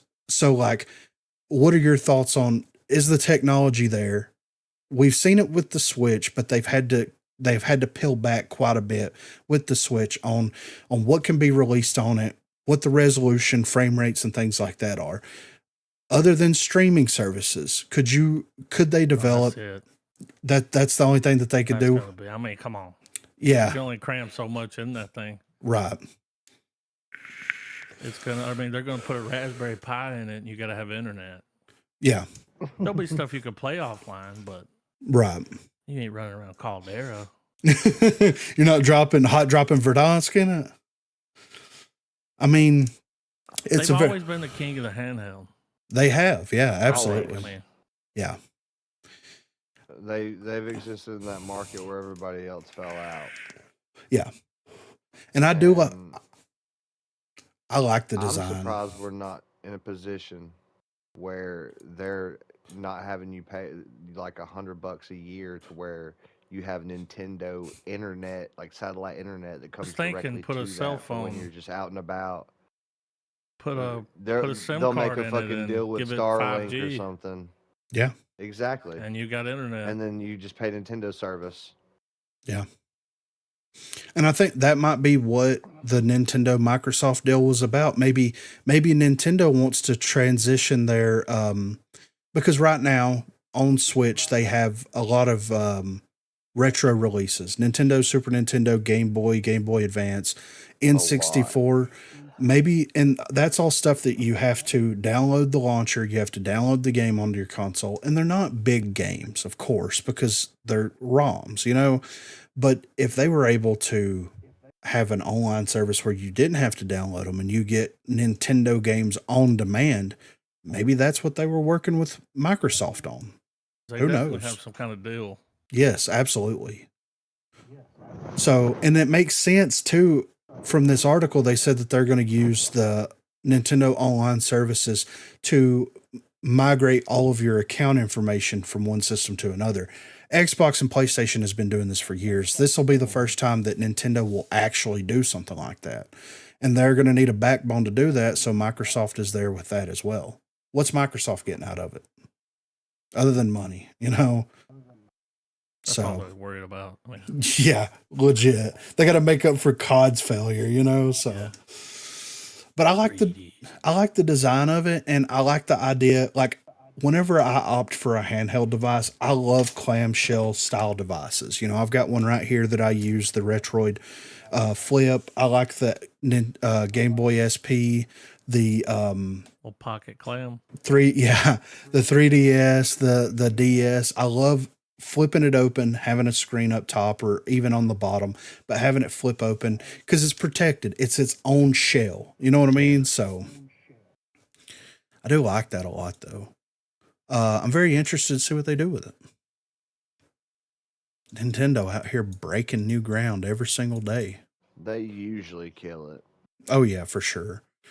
Their properties. Almost always. And that's the thing, is all their intellectual properties are going to keep them going unless they lease them out to someone or something. Yeah, Well, right. It looks like a switch that you can plug another there's a dock in the top of it. Yeah. You can dock And you can plug in another screen. Yeah. It's like, what are you doing this weekend? We're docking. Yeah. We're docking, baby. Switch 2. That's that foreplay We're gonna docking. move past docking. You know what I'm saying? All right, let me stop that. Oh my God. Wow. You never docked before, Garbo? Yeah, what are you doing, man? You're I've missing never out. planned on docking either. Sounds cute. Ugh. Does it? Cute. Yeah.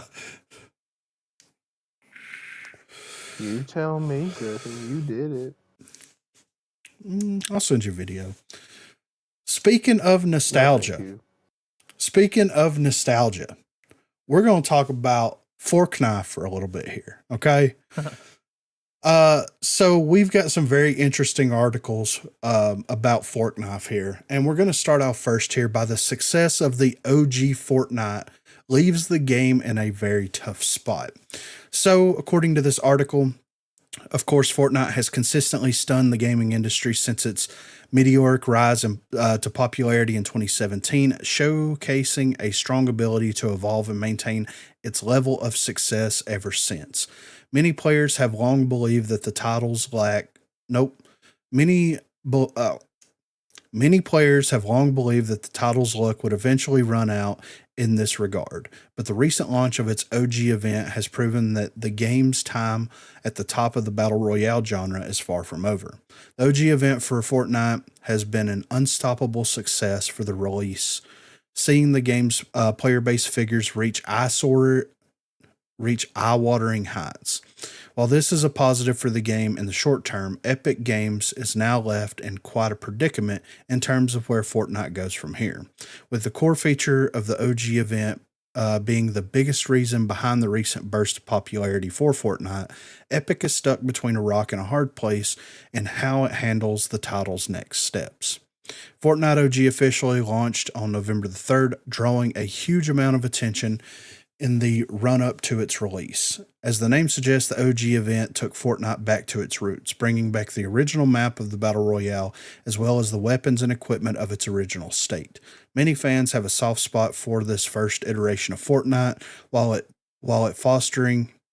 with it fostering the earliest memories many people have of the release, even among players who have not played much of the game in recent years. The original state of Fortnite has become iconic in this way, with it being clear why so many people were looking forward to experiencing a blast from the past with the OG event. Already, the Fortnite OG event has racked up the following accolades for the title. Fortnite reached a player count of 44.7 million players in one day. Players clocked in over 100 million hours played in a single day. Fortnite reached a concurrent player count record of over 5 million players. While it's easy to get carried away with this recent success, the question remains of how Epic Games will choose to end things with the OG event. As things stand, Fortnite's OG event is set to end on December the 2nd, keeping the time frame of the usual in-game seasons that Fortnite often employs. However, if this goes ahead, along with the removal of the original map, then the game will most likely lose a ton of steam it has picked up in recent weeks, with more casual players returning to other titles. The alternative to this would be extending the event beyond its intended end date, or even keeping the original map in rotation alongside whatever map Fortnite returns to once the event ends.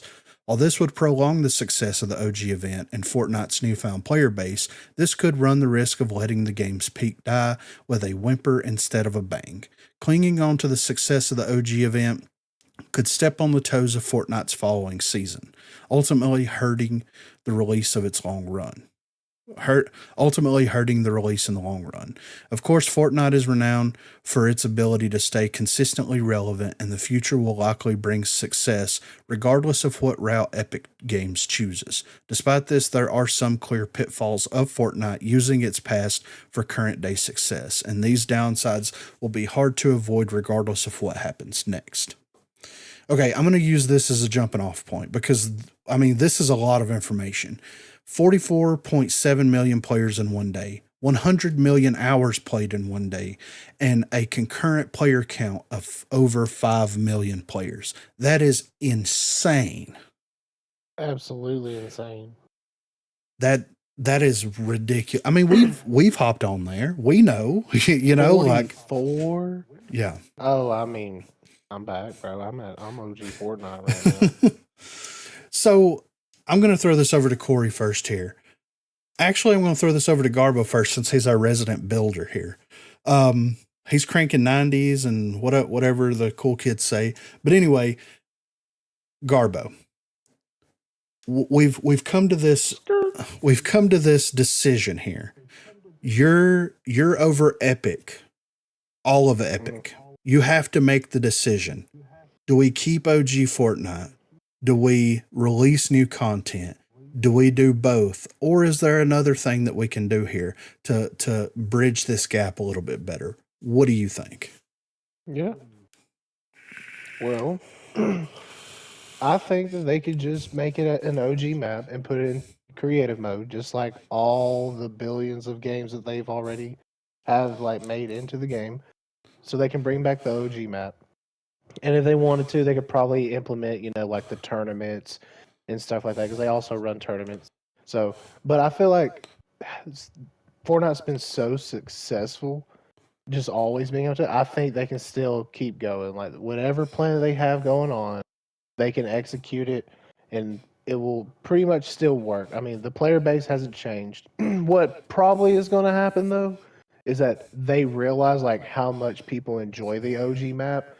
And they're probably gonna, do things to the weapons and stuff like that. Like maybe make it more like OG, but it will never be OG. Like they can't just stay at OG. As much as I would love them to stay at OG Fortnite, they have to keep going. So I feel like my executive decision would be, get some developers to or get even somebody that's a creator to create the OG map again into the creative mode.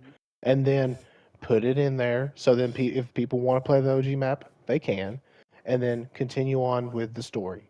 Because this is all Fortnite's been doing. It's been developing this grand story. Because right now, if you play OG Fortnite, there's gnomes and there's cassette tapes around the map. And if you find them, they're explaining or they're kind of hinting what's going to happen next. Right. So I feel like they could do that. I feel like they can just keep going. And Fortnite will remain successful. Yeah, they may lose some player counts, and if that's so, then it'll be no different than what it's already been, because it's already happened. But they keep retaining it. They're not by any means been a low company battle royale. They've always been a top battle royale game. So I just don't see that success going out because OG map is getting taken away. Right. What do you think about it, Corey?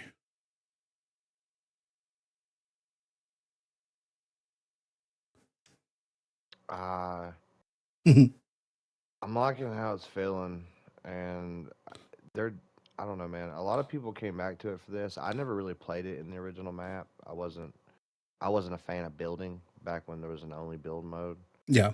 So I'd only play if someone had me play, and it wasn't something I really paid attention to. I like the new. To me, it's a new map. Basically, I like it a lot. I like the weapons that I'm messing around with. The no build mode is really solid. Glad they kept that going.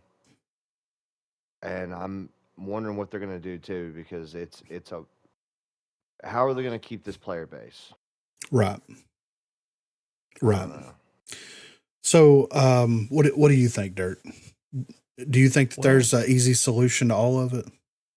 I mean, why can't they just have both maps in the game? Right. There's 3 million Cycling people maps. playing right now. Would be great. I mean, Well- why Or you gotta have maybe one just map. make it two different. You could just make it two different modes, even. Yeah, Queue in Yeah. whichever map you want to. but they Right. keep doing that. They take it away, and then they bring it back. Yeah. And everybody's like, Yeah. and then they get on there. 'Cause Well, I that's what I remember was saying, That's what like, we did last time. there's yeah. there's a story. Like they can't keep interval in the maps because like their challenges, their all their things that they like build their things on, like their weekly challenges, their daily challenges, are all around the story.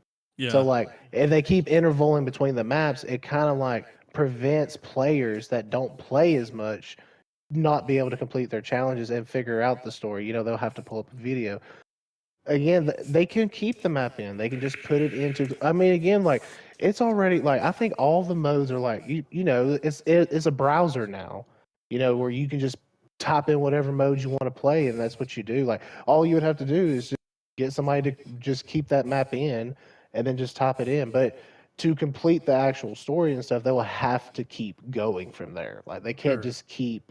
You know what I mean? Like again, that was what I was saying. They can implement like how the mechanics work, the no build, like a lot of how the core elements of OG map is doing and what reason the players that came back for, that stuff they can start implementing. Like they're going to look at that and notice like, hey, this is what everybody liked. This is why they came back for. We need to implement that into the new season or Right. the new So, chapter or whatever they're Remember at. when they first did the no build? Did they take that away, or did it just stay in there? No, they just added in. Yeah, at first it was first they added in no build. I don't think they took away build. I think they just implemented it in, and then they took away no build. People really got Yeah. upset because it was so good and how Yeah. it brought in a lot of people back into the game. Yeah. So they just went ahead and was like, you know what, let's go ahead and just add it as a game mode. Right. So, and I think the reason why they decided to bring this back was because people were getting into Fortnite Creative or Fortnite Launcher or whatever it's called, the Fortnite engine, and they were people that were rebuilding that original map. I remember seeing reports and stuff about that where because all those assets are in there. Like you can go into the Fortnite engine and make tilted towers, and it's tilted towers from the first season, and you can just drop Yep. stuff in there. There's chests, there's everything. So people were rebuilding the map in that way, and I think that that's what kind of spurred this. It's like, well, people are rebuilding it. People are excited about these people rebuilding it. If we bring it back, what's it going to do? And then they brought it back, and this is what it's done. Now, it leaves me to, like, I think that putting it up as like as a separate queuable mode for people that want that would be great. Will this, because December the 2nd, I have a feeling, this is pure speculation, that they will probably extend their update cycle until after the holidays. And the reason why is because they are building to a story, Garbo. But what if this changes their plans going forward? And what if they incorporate all of the different versions of the map? Because each week they're updating the game and they're giving us a different version of that OG map from all the different seasons. What if they Mhm. just put all of the maps in there, and whenever you queue into Fortnite, it's all of the maps, and I mean, it that's could, their but then that would story. just. I was about to say, well, that could just mean that the story's ending, Well, I mean, it could be like, because think about it, black or holes that's go into like. different I mean, realities. so we're in a multiverse. Yes, yeah, Oh, basically, great. We're yeah. marveling it. Okay. I mean, why not Well then, though? well, I mean, because Marvel's already doing it. Look, well, I And they're get doing it that, with multiple shows. You know them. I but don't know. money speaks louder than story, Garbo.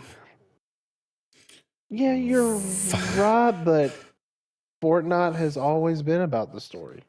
Yeah, I mean, I understand, but at the end of the day, like they're And going to have I've quit. You know what I mean? yeah, they're going to have to do something to keep this type of player retention, because this goes back to what we talked about with COD. This is going to be something where they've brought all these people back. They're making money. They're breaking records with hours played.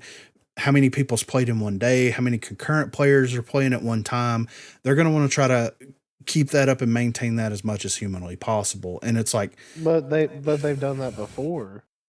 They've done that exact same thing before when they first released, and then they lost it. It's just I just don't feel like until another battle royale like Fortnite comes along the way, because there's nothing like Fortnite. Like Apex is it's also its own signature thing. You know, COD it's got it. This has multiple versions. You know, it's got Blackout, it's got PUBG, it's got H1Z1. Like they're all kind of like similarity in that aspect. So I don't think COD's even in this conversation. But like until they can make another battle royale like those two top games, I just don't see Fortnite going away anytime soon. well, yeah, I mean, I think it's going to stick around, but I'm just wondering, like, is this going to Are influence they their going to try to decision? retain their 5 million players? Yeah, I mean, because Well, I mean, I'm sure they will. You I'm know, on like that's their job. playercounter.com, and it has the most players playing. oh, I'm sure The most. 3 Ah. million right now. that's insane. That's a lot of Everything else people. is like 300,000. Yeah, Like nothing's breaking 1 million yeah. But Fortnite is. at 1:00 in the morning. You know. Yeah, so it's absolutely ridiculous. But on the heels of this, we do have some controversy with Fortnite. So Fortnite players are demanding refunds for newly age-restricted cosmetics. So the introduction of new content ratings on Fortnite Creative Islands has resulted in restrictions on equipping cosmetics. Some players are majorly frustrated by the move, which they call, quote, the worst update in the history of the game. Whether through earning them in battle passes or buying them in the item shop, longtime Fortnite players will have no doubt accumulated quite a locker of cosmetics. With Fortnite's most recent update, Epic introduced age and content ratings for each Fortnite Creative Island. While the age rating for Battle Royale remains T for teens, some creative maps can now be rated as low as E for everyone. In line with this, Fortnite's cosmetics have similarly been hit with age restrictions. Skins with more mature themes can now only be equipped on certain creator islands. Cosmetics affected by the restrictions appear to include those with holstering guns or bandoliers holding ammo or explosives. Also restricted are several monstrous skins like Xenomorph and Mincemeat. Despite the rubric, I don't know.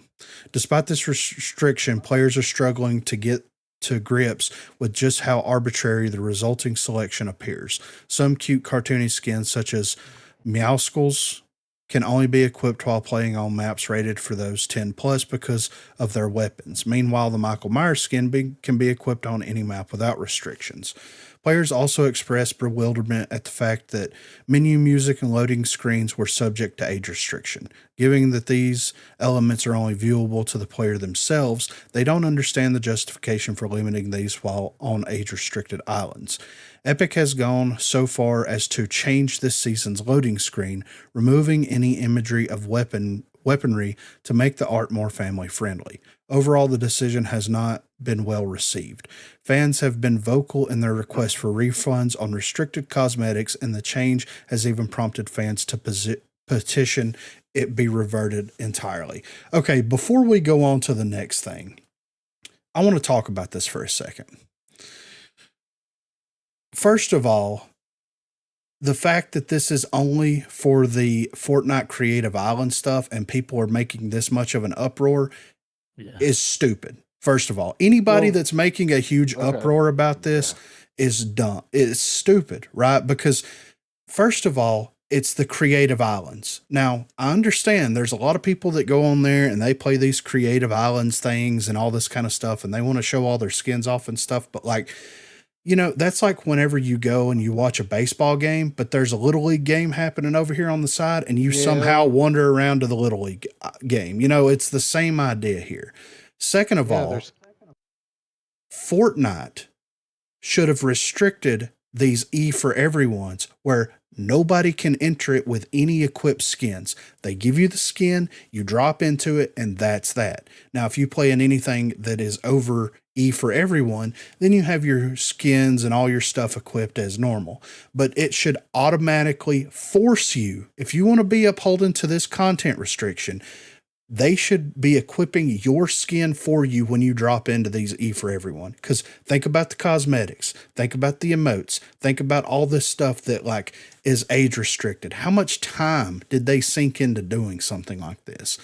It's dumb that people are making a big deal out of it, first of all. And it's also dumb that Fortnite and Epic decided to go this route with it. I mean, it's not their calling to determine what is E for everyone, team for team, right? Does they not have to go through like a game board or something like that? Yeah, I mean, that's what the content ratings for games are. So if they're allowing servers to be rated, then they have to uphold to that rating standard. There's an easy fix. Maybe What you got? I don't know. I didn't think. Yeah, what's the fix? I mean, you can, so I can see my skin, but to someone else, I just look default. Yeah. Whatever. I mean, just do that. Yeah, right. That's all you gotta do. Okay, yeah. On my screen, I see That my would be skin. easy. Yeah. Bam, done. And honestly, that should be a setting in the game anyway. If I want everybody to appear as Minecraft Steve, like, and I know but let's just say if I wanted everybody to appear as the default Fortnite skin, to cut back on system resources for my own computer and have the ability to cut off all emotes and all that other bullcrap, I should be able to do that. You're right. That should be the way that it is. I should be able to see my skin. I should be able to see the skin of the people I'm in the party with, but everything else should be toggleable to be default. Yeah, this is kind of a crazy ruling. It's and like I don't know how it got implemented, but it's crazy how it is such an uproar. Because I mean, it's crazy. It is, man. And it's crazy that people are like petitioning over this. Like you're playing an extension of Fortnite. You're not even playing Fortnite. The main game, yeah. Exactly. I don't know. Yeah, and I think that's why they like make. I don't know. I feel like that's why they probably had to make like a team rating for everything because like it's kind of like Roblox. Roblox has to do the same thing, and it was a PC game. Like every game, everything that's in that game has to be rated. So that way, so kids know, so the parents know, everything like Fortnite's become a whole like engine, like that was like that's the whole thing. So it's kind of like Roblox now. So they probably had to fall under the guidelines of that, and that's why they have to go by that ruling. I don't think Epic Games and everything was just deciding here's like what we're going to rate all of our games. I think something happened in the back where that's why this is happening. And again, the uproar about it is quite absurd. I mean, again, like there's kids playing this game. Yeah. And there are some skins that are out there, like I don't see any skin being like outrageously inappropriate, but like, we also live in a time and age where everything offends everybody. So yeah, exactly. And really, I mean, that's what it comes down to. So like Dirt has the best solution to that problem, in my opinion, because like, it's unnecessary. All of it's unnecessary. And I understand why they're doing it. But also, like, I understand why Epic had, hey, you can play Fortnite, but you can search for other types of games that people make, and you can get in there and you can play those. Should have been released as its own thing. Let's be fair. It should have been released. You connect your accounts, you pull all your skins and cosmetics. It should have been released as two separate things, in my opinion. But I know why they released them together. I know why they're putting these content restrictions in there on some of these maps. But like, kids have been, like 4-year-olds have been playing the game since it came out in 2017 up until now. That's not going to go away. No content restriction. If their parents allow them to play it, it doesn't matter. I can hot drop Tilted and see, somebody carrying a gun. Whoa. So it's wild, man. And I mean, just like the core factor of the game is to hold guns. yeah, So exactly. why is a skin that's running around with guns on it being a restricted skin? Like, it doesn't make sense in some aspects. Yeah. Yeah, it's crazy. But on the heels of this, we got one more Fortnite topic here. So Fortnite now records voice chat for moderation in matches with kids. So Epic added voice reporting to Fortnite on Thursday, a new moderation feature that lets players, quote, submit audio evidence when reporting suspected violations of the game's community rules. Epic says that voice reporting will help the company, quote, take action against players using voice chat to bully, harass, discriminate, or engage in other inappropriate behavior.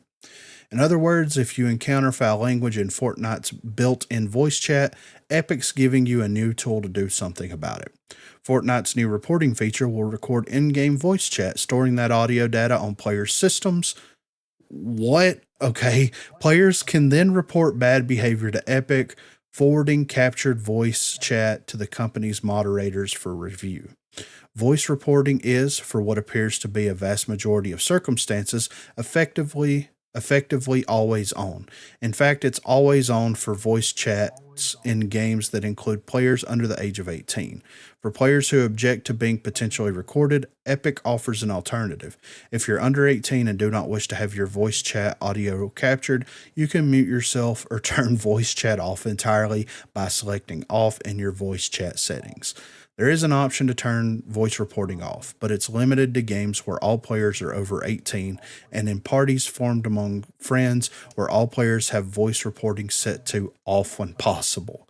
Epic says it's only recording 5 minutes of voice audio at a time, and on a rolling basis. This means only the immediate last 5 minutes of audio is reportable, the company said. Epic also promises that voice reports are anonymous. Players who have been reported for violating community rules won't know who reported them. Players who have submitted reports won't get notified of any action taken by Epic's moderation team, but the company says it's working on that feature for 2024. There's a lot of games that's implementing this whole voice recording nonsense, A lot of countries that are doing crazy stuff with it too. Like, yeah.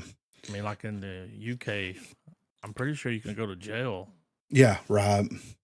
For being an asshole online. Yeah. It's like, I what? mean, yeah. Oh, as soon as I got on the other day and asked that question, though.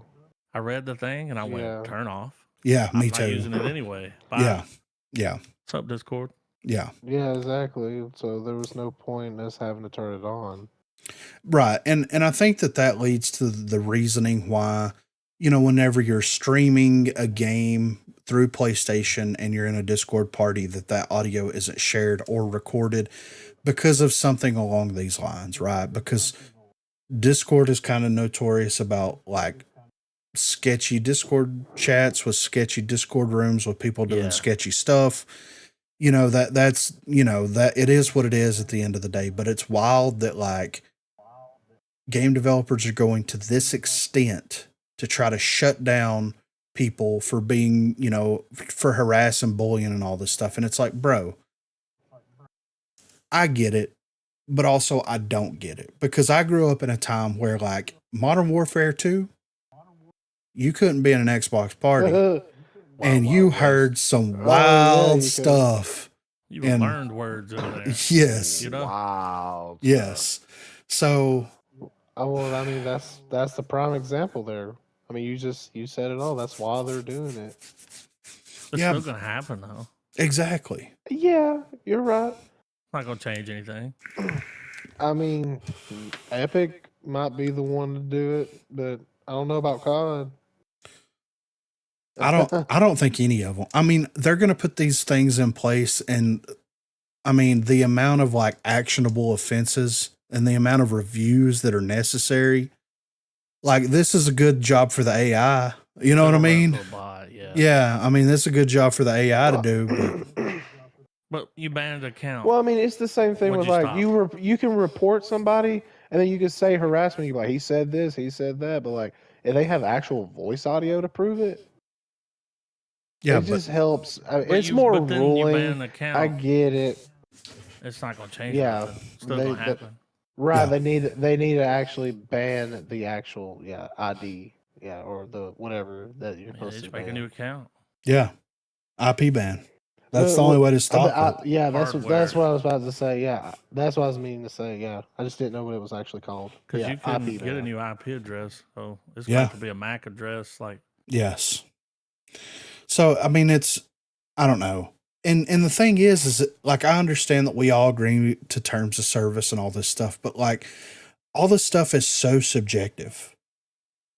Like, things that I think is offensive and that's not kosher, someone else may feel differently about that. Like, that's it's what, not like okay. I'm recording me and storing it. yeah, and storing That's it weird. locally is super weird. Yeah. Why is my voice on someone else's hardware? So you're going to record it. Oh, yeah. That's weird. And use my storage. Yes. Like, I shouldn't, I did not consent to have my voice recorded by anybody, first of all. Second of all, I definitely didn't agree to have my voice recorded and stored on someone other than Epic's hardware. So think about this.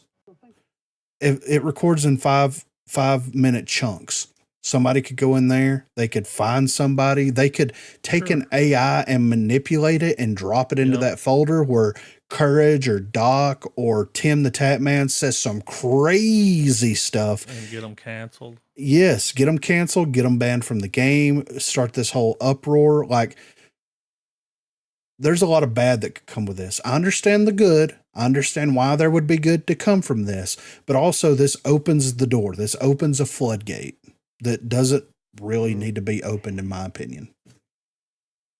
It's wild. There's definitely pros and cons to it. That's for sure. Yeah, I agree. I I mean, mean, I guess that's why Discord's there. You know, like that's why I guess people use Discord so they don't have to deal with that. I'm sure Exactly. they do their fair share of yeah. listening.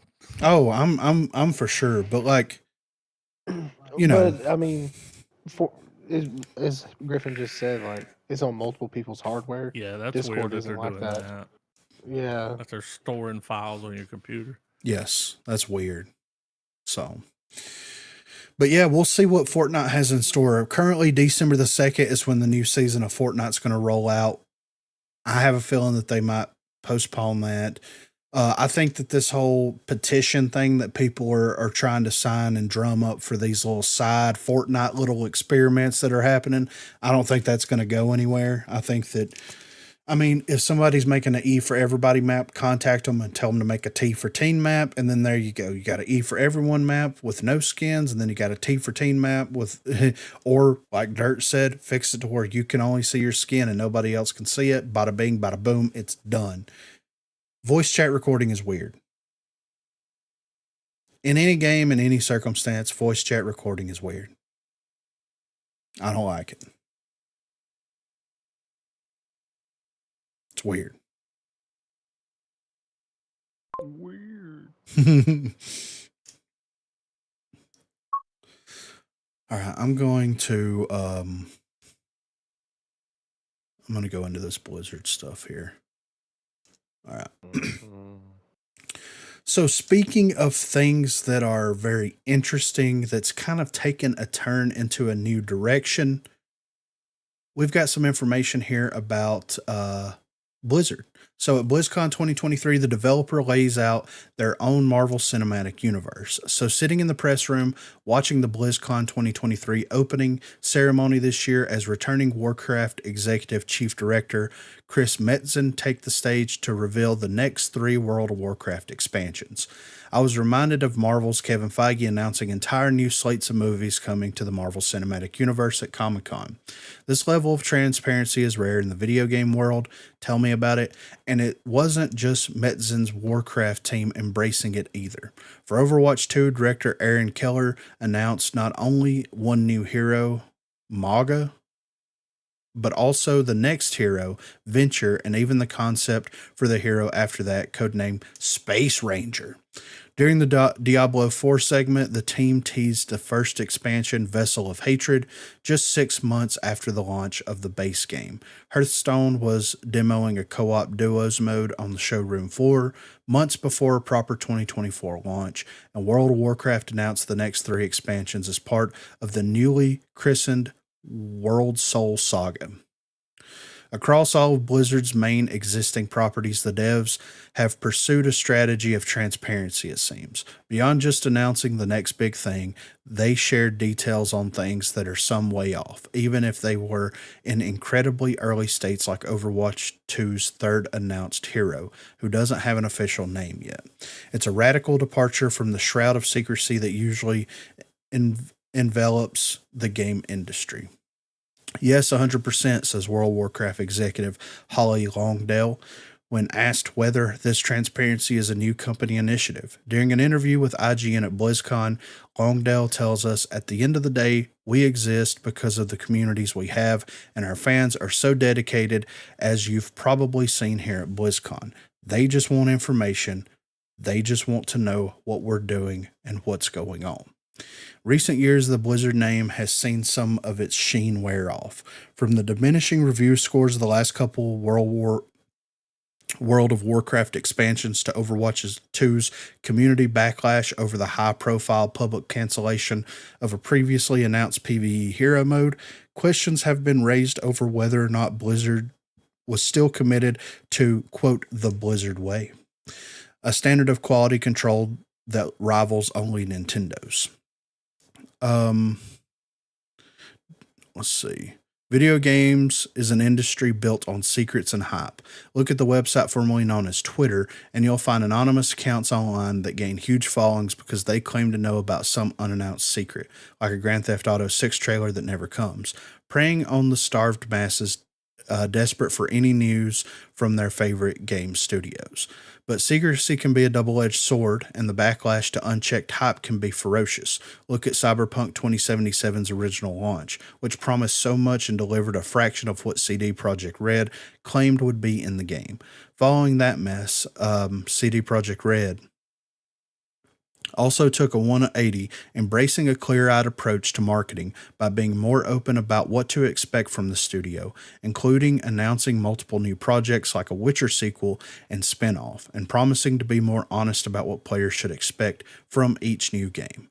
Blizzard is possibly even more vulnerable to the consequences of failed communications because of all the live games the studio operates, and silence could signal to a fan base who've grown up playing its games that the developers do not care about the health of its community and only the profits they generate.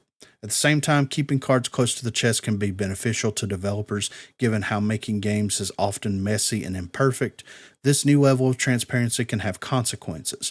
We can lower the cone of uncertainty of what our roadmap is going to be. I think the worst case scenario was if we did communicate some really incredible plans and we weren't able to actually deliver on those because we had to pivot for whatever reason to work on other things, says Diablo 4 production director Tiffany Watt, not intentionally referencing Overwatch 2's canned PvE hero mode, but certainly something that came to mind during our interview. There absolutely needs to be a healthy boundary between what players want and what developers envision for their game. But at the same time, that relationship doesn't necessarily have to be antagonistic. What's clear is that the move towards transparency appears to have predated the news that Xbox has successfully acquired Activision Blizzard for $69 billion. Instead, this new style of messaging is something Blizzard approached organically after years of faux pas, like asking audience members whether or not they have phones to play games like Diablo Immortal. For now, however, the transparency appears to be something embraced by all teams at the company, from Overwatch 2 to Warcraft.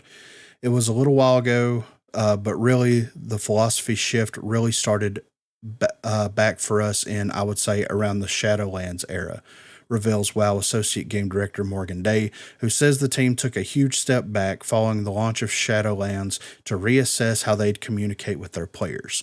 It feels partially like a new chapter for Blizzard after years of being lost in the wilderness.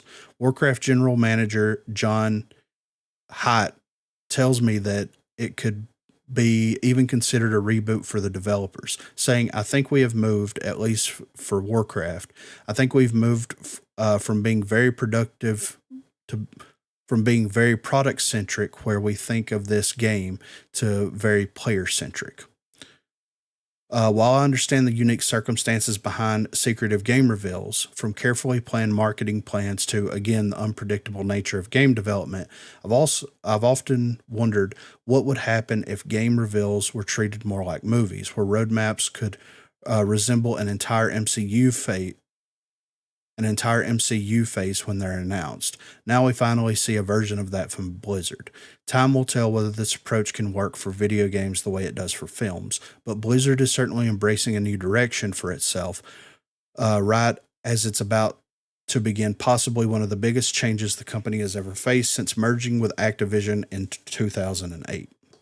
So this is very interesting. The fact that Blizzard actually got up there and open the door, a little peek behind the curtain here.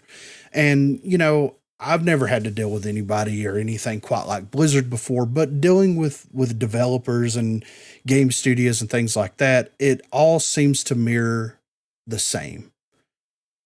The developers seem to think that if they keep everything as close to the chest and as closed off as humanly possible, that it's going to not only inspire some level of hype and some level of FOMO, but also it's going to reduce expectations of the community. Is that the kind of relationship that any developer for anything wants to have with its consumers? What do you think, Dirt? No. I mean, how?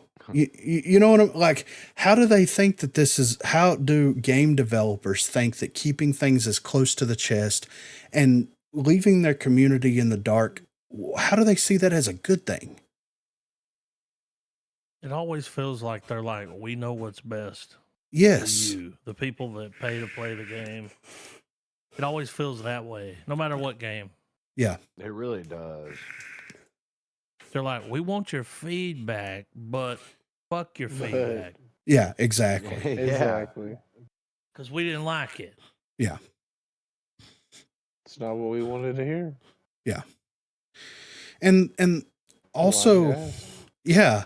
And also with that point, it's like, if you're creating a game as a service market, so like free to play games with battle passes and things like that, you would think that the idea would be more open with the community, because like these people are actively keeping your game alive right now. Why are so many developers just in this thought process, this archaic 2000 thought process of, we're going to keep it close to the chest. We're not going to say anything about it. We're not going to leak anything. We're not going to inspire any hype. We're not going to inspire this, that, and the other. And they go into that in the article. CD Projekt Red. What was that space game? No Man's Sky. They promised all of this stuff and they weren't able to deliver on any of that stuff. When, okay, if I promise to build somebody a house, right? Let's look at it this way. If I promise to build somebody a house in 2 months and I run into a labor shortage or a material shortage, am I going to wait until 2 months and 1 day after that project's supposed to be done before I tell the people that are paying me to build their house? Only if you're an asshole. So why do game developers feel like they can do that? Because they feel like they know what's best. They I, don't I know what we're talking about.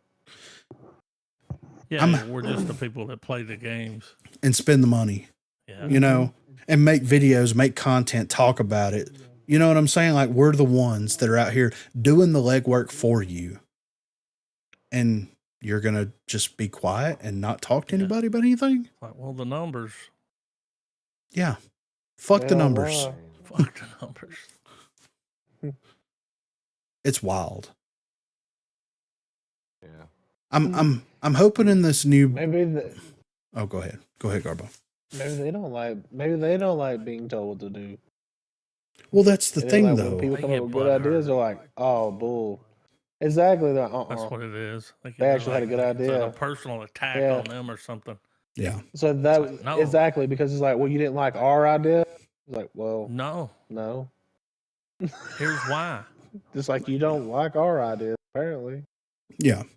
And we've experienced this firsthand, right? Because we've seen, games that we've played in the past that we continue to play where the developers have something that they think is a really cool, nifty idea. And then whenever it's announced and released, the player base just full rejects it. And whenever that happens, those developers crawl back into that little hole that they sleazed out of, and they don't say anything else about it. Anything else about anything that has anything to do with the game. Whether that be their decision or the decision of a higher up forcing that decision down, like they slink back in their hole. They're damned if they do, damned if they don't. You wanted to be a game developer. You have to answer to people. More importantly, you have to answer to the people that are playing the game. So, like, what's more important here? Feedback's huge. Yes. That's why Mhm. when we were You talking, literally ask for it. It's literally in any time that they give you like those little things. It's like, how did you think? How was your battle experience? How was your gaming experience? Like, do y'all not check that shit? no.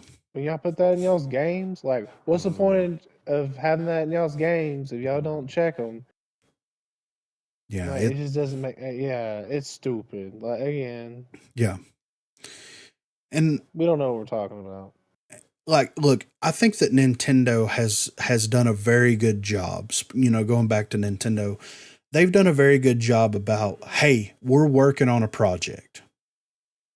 And you're not going to hear anything about the project until 2 months before it's ready to release, right? And here's what the product has in it. Here's what you can expect from the product. Here's all the things that the product can do. This is what is going to be shipped to your door. It's done. They're making the box for it now. They're packaging it wherever they're packaging it at. They're shipping it to retailers as we speak. It's done. It's ready to release. Like, they've done a good job at that. They've done a good job at like not getting people's hopes up, but communicating the right information to their player base.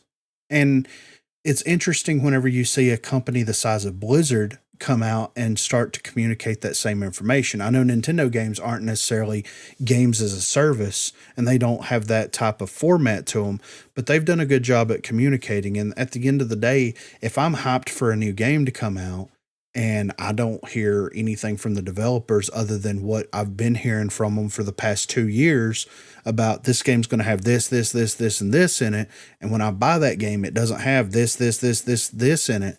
I'm going to be upset. So just tell the player base what to expect at launch, what's in the pipeline, what you're currently working on, and what you're building towards. There's nothing wrong with that. I miss the roadmap. I do too. Like, where's the roadmap? Yeah. What can we They expect don't over like the to next? do that anymore. They're like, no, because shit might change. It's like, well, that's fine if it does a change. I mean, you update the roadmap. Yeah. Like, I mean, Yeah. you Well, remember when some people Nintendo got actually have hacked roadmap. Overwatch 2 has. and they got all that, like terabytes of information, Yes. and none of that stuff ever saw the light of day. And there was a ton games. Yes. Yep. It's, I don't know, man. Like I really hope that this inspires a new direction for game studios, whether it be the smallest of the small studio or the biggest of the big studio. Like, I really hope that this inspires people to do the right choice. It sucks whenever your player base is in the dark, there's no communications on social media or anything like that, and then people that you hand pick to be part of a creator program or part of whatever, they're not getting information either. And whenever you ask for information, then you basically get told to shut the fuck up, and then you get gaslit. There's something wrong there, I mean, at the end of the day, Give players something to be excited for. yes, exactly. Give the player something to be excited for. And like, if you're going to do something and you can't do it for whatever reason, just tell everybody. Just tell everybody. Like, Just say it, man. It failed. yeah, We had an idea, it didn't work. We changed the TTK back. We're sorry. yes. Like, We just know that nobody asked for it to begin with. We're sorry. yeah. How hard is it? Oh shit. We're sorry. Yeah, we're sorry. They're like, what? No. Yeah. Yeah. Oh, people didn't like this? What? Don't get No mad way. Yeah. and find another job. Yeah. Yeah, for real, right? Jesus. This is what I've noticed, like being in a corporate environment, and this is where I'm going to leave this at. Being in a corporate environment, whenever you try to like better yourself, do better, become better, build yourself up to a reasonable and respectable position, it's hard. It's very hard to do that. But if you make enough mistakes, you will get promoted to the leader of a company. And it blows my mind in a corporate world how people continue to fail upwards. I think it's saying yes a lot. Yeah. Just yes. Wiping their mouth, saying yes. Yep. It's ridiculous. I just, yeah, it's hard. It's hard it's hard to respect jobs like that. It's hard to respect people that get put in those positions. So, it'd be what it be. All right, let me get the next one going. We got two more. Well, I mean, weld experts. Yeah, exactly. I mean, right. that's the whole, I wanted to bring it up, but I knew that was its own thing. But Yeah. damn. Yeah, I know, right? All right. I'm going to grab a water real quick. Give me 2 seconds. Grab that water.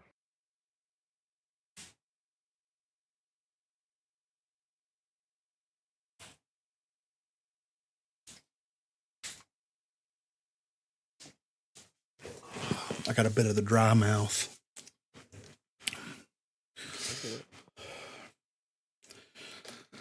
So speaking of developers being absolutely 100% transparent, we have some very interesting information about a third-person tactical shooter that released earlier this year called Veld Experts.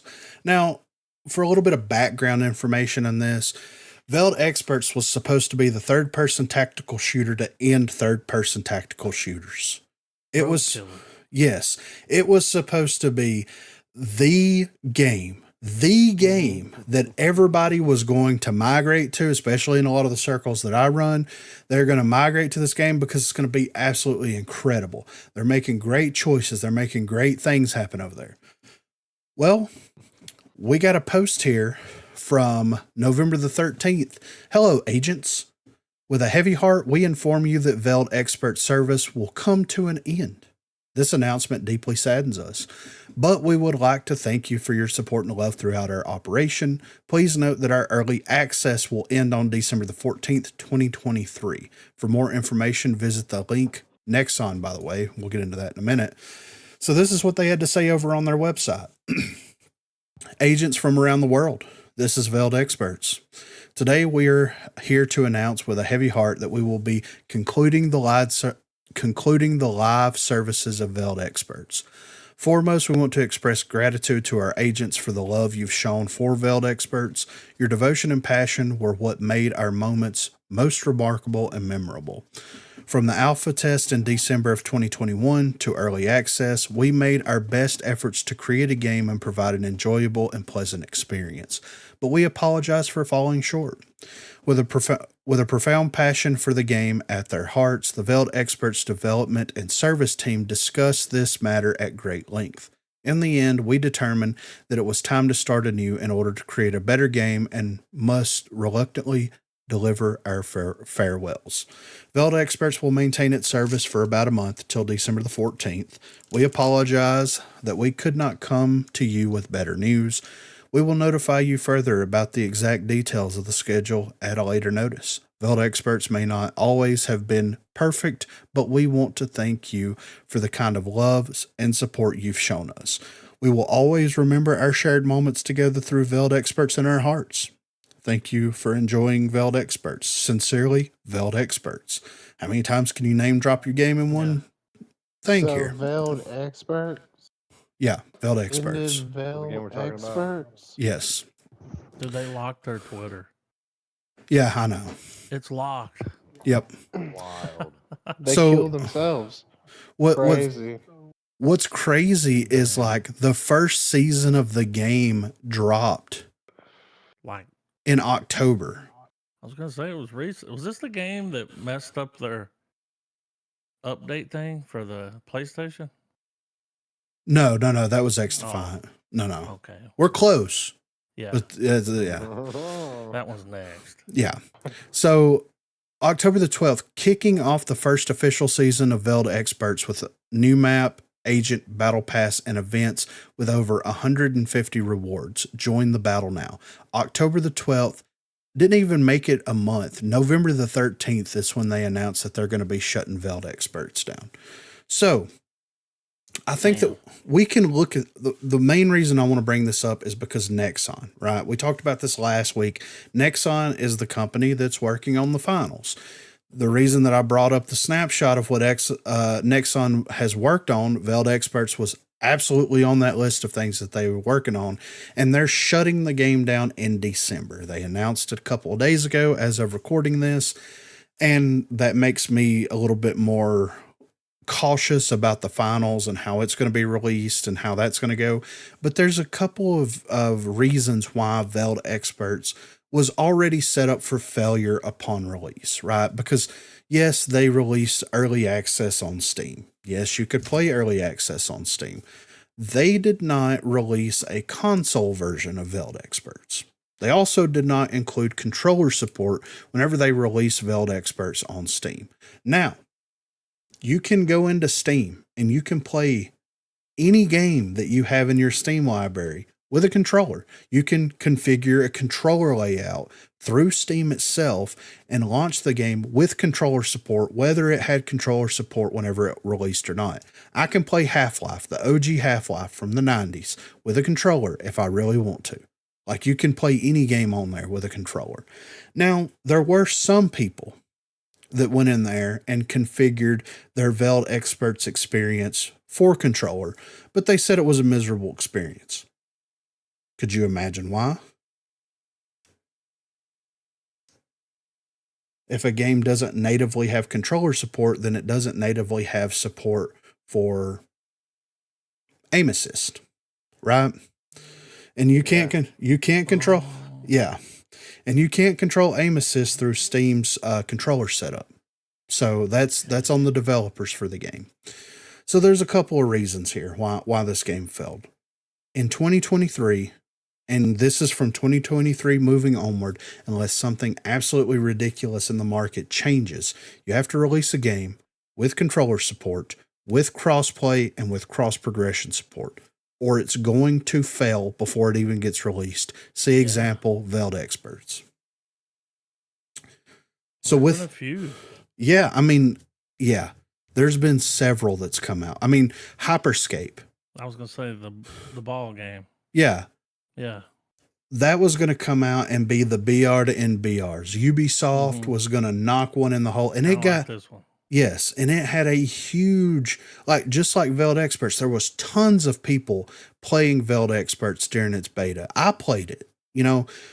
There was tons of people that were playing it. But if you don't release a game with the ability to play with your friends, regardless of what system or console or whatever they're playing on, then people just aren't like, I would rather play a game that I don't like and that I'm not good at and play with my friends than play a game I absolutely love by myself. And that's how a lot of people are. So at the end of the day, it's crazy that this game was hyped as much as it was, and that it just fell like a C4, like a pancake, just smack dab on the floor. And Nexon, okay, this is where I'm going to do the jumping off. Nexon developing the finals. After hearing this news, do you guys feel that the finals may suffer a similar fate? What do you think, Corey? Yeah, it seems to be a pattern for that developer. And I mean, the hype around the finals, I don't think is as big as the last one. So there's no telling what'll happen, man. The gameplay was fine. It was fun enough, but it's not something I think is going to draw in a huge crowd of people to play. What do you think, Garbo?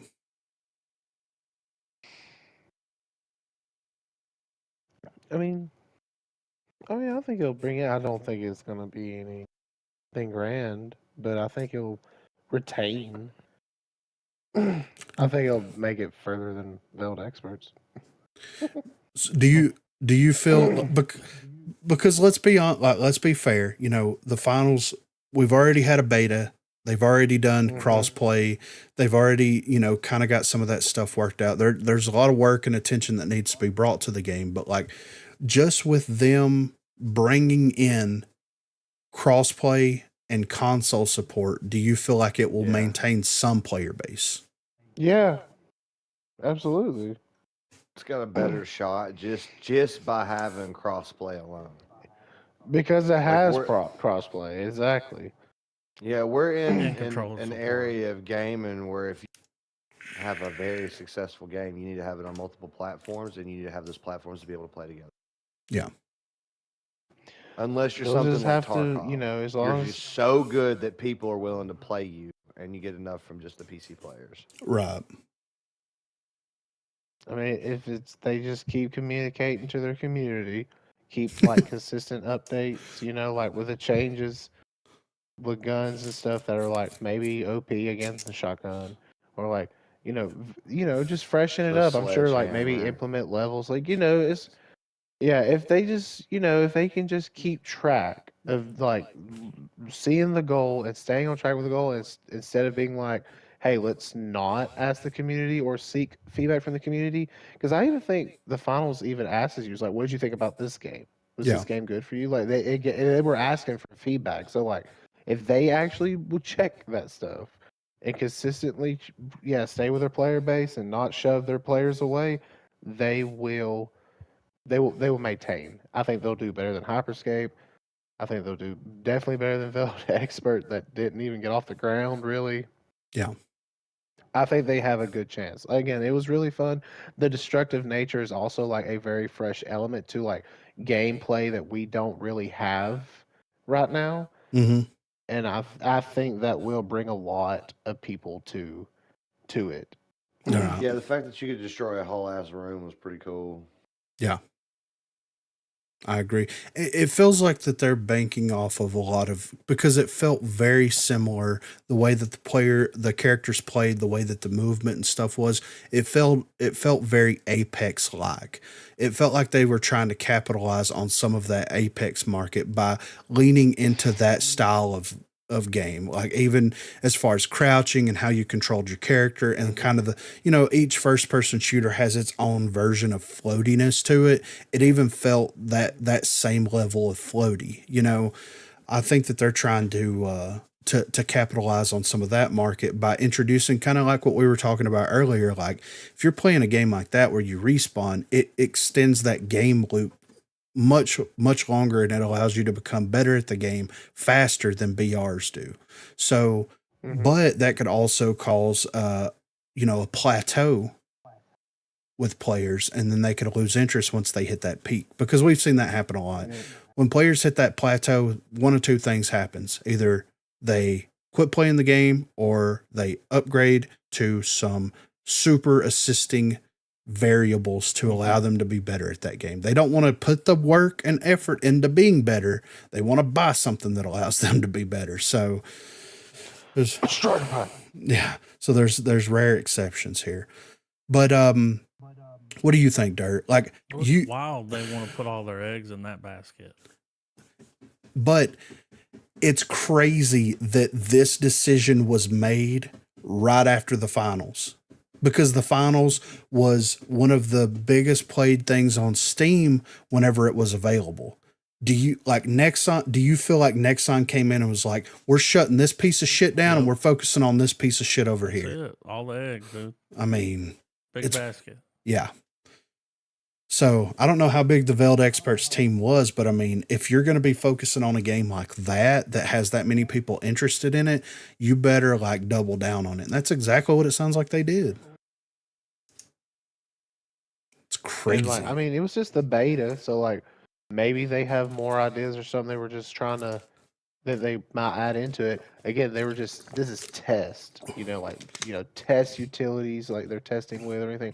We may not even have the full like weapons and all this stuff. Like we don't know. Yeah. So we'll see how the finals fares when it comes out. But if it follows the same trajectory that Veld Experts, and this all comes back to what we were saying earlier: transparency and listening to your player base and pivoting whenever you need to pivot. If Veld Experts makes me not want to spend any money on that game. Oh, for sure, right? I'm so glad I didn't spend any money on Veld Experts. So happy that I didn't, because I would be pissed right now that this game was shutting down. Mm-hmm. But yeah. What if you already bought like skins and shit? Exactly. And then for the finals, I'm like, yeah, we'll see. Yeah, we'll see. I'm not dropping any cash on that either. Well, they even give you free skins right out of the gate on the finals. They give you 2 free skins. Yeah, but they'll probably wipe everybody's stats, and restart everybody the whole 9 yards. I mean, that's fine. I mean, it was a beta. Like people went so hard in the beta for a scoreboard already. Like, come on, dude. Yeah, dude. I mean, they woke up. I don't know how some people was hitting with an AK. Like that gun is so bouncy. Needs a bigger and I just get ripped sometimes. These kids woke up with sweatbands on, ready to throw down on the finals that weekend. You know what I'm saying? Like they were ready for it. They went and got their good gaming chair. Yeah, right. They went to Walmart, made a couple of purchases. It was great. So hopefully it will fare better. I don't want to see a game come out and just absolutely fail, but I also want there to be a clear understanding and message sent to game developers far and wide that like, you have to make the people that are playing your game happy. So if you don't do the things that your players want, your game's not going to be successful. You're going to shut it down while it's in early access. So I think that message needs to be more, and we've seen that message since, I'm going to say 2018, 2019, up until now. There's been more hyped games come out and fail than there's been success stories. And I think that people are voting with their dollar right now, especially with how everything in the world is going right now. Yep. I mean, that's what you got to do, Yep. So. Games got to be worth it, man. Games got to be worth the money. Exactly. All right, let's get into this last topic here.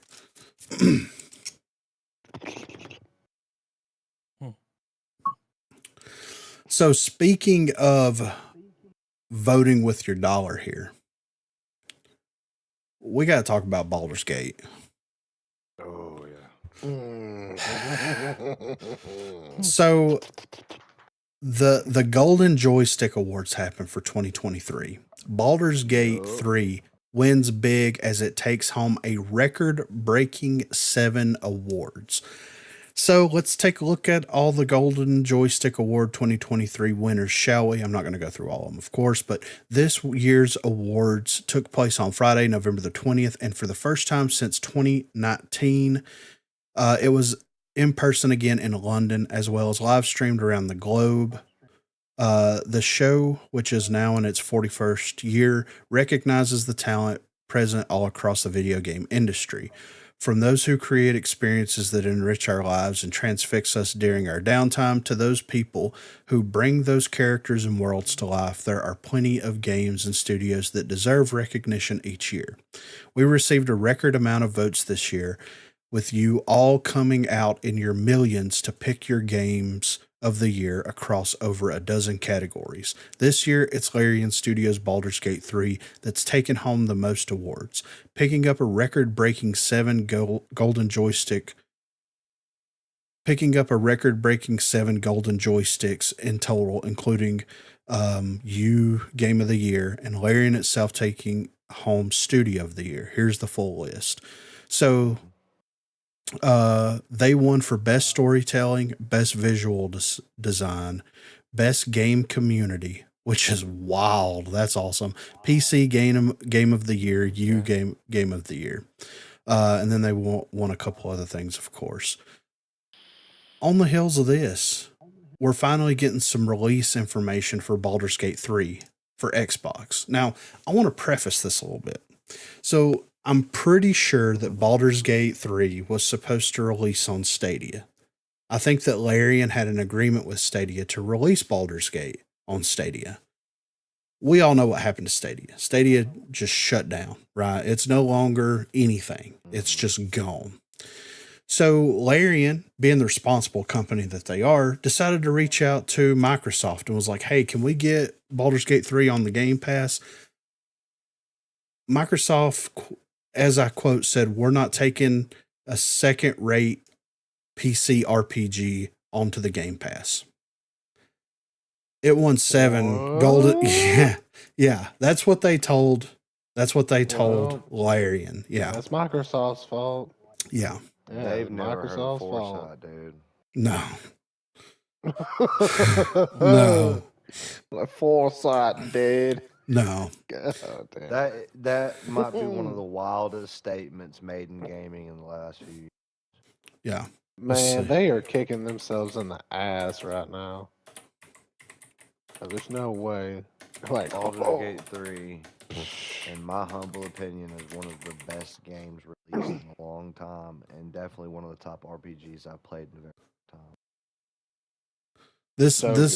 This was the quote. Xbox rejected having Baldur's Gate 3 on Game Pass, saying it was a quote, second run Stadia PC RPG.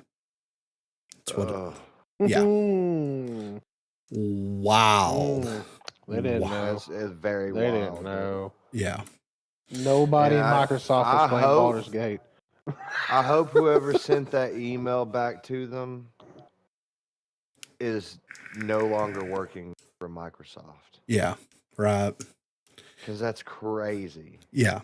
It is one of the best rated video games that's ever been released. It is one of the most of all time. Yes, it's one of the most played video games that's ever been on Steam. Ever. Yeah. Ever. Worth every dollar. Yes. Think about how many games are on Steam. Yes. Exactly. Right. But Baldur's Gate 3 on Xbox is nearly ready for its close-up. So after running into some certification issues bringing Baldur's Gate 3 to Microsoft's ecosystem, developer Larian Studios has announced that the popular D&D-based role-playing game is quote-unquote on track for a December release on Xbox consoles a couple of months after its August the 3rd launch. What's more, the specific release date will be revealed early next month during the Game Awards. Right when the game came out, there were some challenges that held Larian Studios back from dropping Baldur's Gate 3 on Xbox services Xbox Series XS. I wonder what those challenges were. Probably an email from somebody that was like, "We don't want your second rate Stadia RPG." But anyway, the team posted to its X/Twitter account on November the 15th to confirm that Baldur's Gate 3 is coming to Xbox by the end of 2023, like Larian Studios had previously promised. A December release window was solidified, with the developers announcing that a world premiere trailer at next month's Game Awards will give us a final date for when Baldur's Gate 3 will hit Xbox consoles. Their tweet said, Xbox players, we hear you're looking for more news on Baldur's Gate 3. The game is on track for a December release. Larian Studios said, we'll see you at the Game Awards for the world premiere of the exact release date.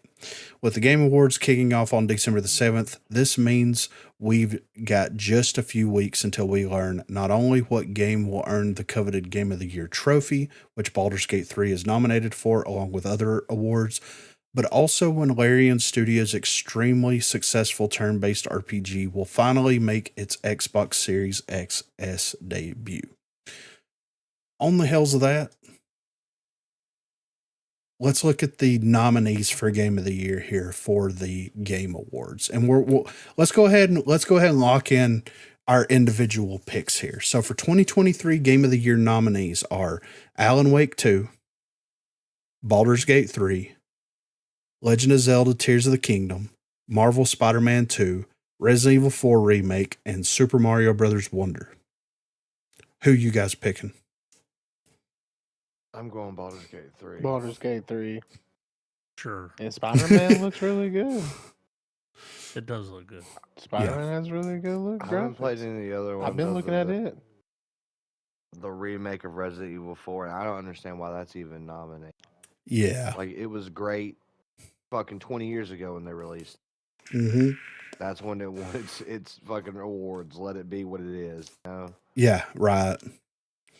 Yeah, I'm gonna go with Baldur's Gate 3 on that, which is wild because we've got Alan Wake 2, which is a sequel. And I mean, I've heard good things about the first Alan Wake game, but I've never played it. And I've heard good things about Alan Wake 2, but like, it's not generating that buzz. If you like horror games, I'd recommend a playthrough of it, man. It's not bad. Oh, I'll definitely give it a play. It feels like you're in a fucking Stephen King mystery novel. Okay, I'm down with that. Legend of Zelda Tears of the Kingdom, they use the same engine that they used on Breath of the Wild. And that's not knocking Legend of Zelda at all, but a lot of people had said that Tears of the Kingdom felt like DLC, not in a bad way, but it feels like an extension, of Tears or Breath of the Wild as opposed to more of a sequel. I haven't played it, but I understand like why it's nominated, but also why it might not win. Spider-Man 2. Yeah. I've heard good things, but I've also heard that the campaign's really short. So, Resident Evil 4 Remake, we hit on that one. I mean, of course, one of the highest rated games of all time is going to be, whenever it gets re-released, is going to be on here. Like, but it's wild that remakes are a contender for a Game of the Year award. You know what I mean? Well, this because there hasn't been too many games that have just been like, oh wow, this game's so great. You know what I mean? Yeah. For all year. And then Super Mario Bros. Wonder, which I've heard is a phenomenal Mario game. It looks really good. Yeah, but it's a 2D Mario game. It's a side-scrolling Mario game. I got an elephant. I know. So I think on this list of contenders, I think the one game that really has kind of broken the mold this year and like let people know, hey, you can still do turn-based games. Hey, you can still pull, concepts and ideas from tabletop games and incorporate them. Not every game has to be an action RPG. Not every game has to be a Skyrim. Not every game has to be a Fallout. You know what I mean? Like it really cements that like you can make RPGs, which indie studios have been doing for years, but no big AAA studios have really wanted to venture outside of that Skyrim, Oblivion, Fallout kind of box that they've built. The closest to Baldur's Gate 3 game that I would prefer would be Dragon Age Yeah. from BioWare. That is the closest to this adaptation that you're going to get. Yeah.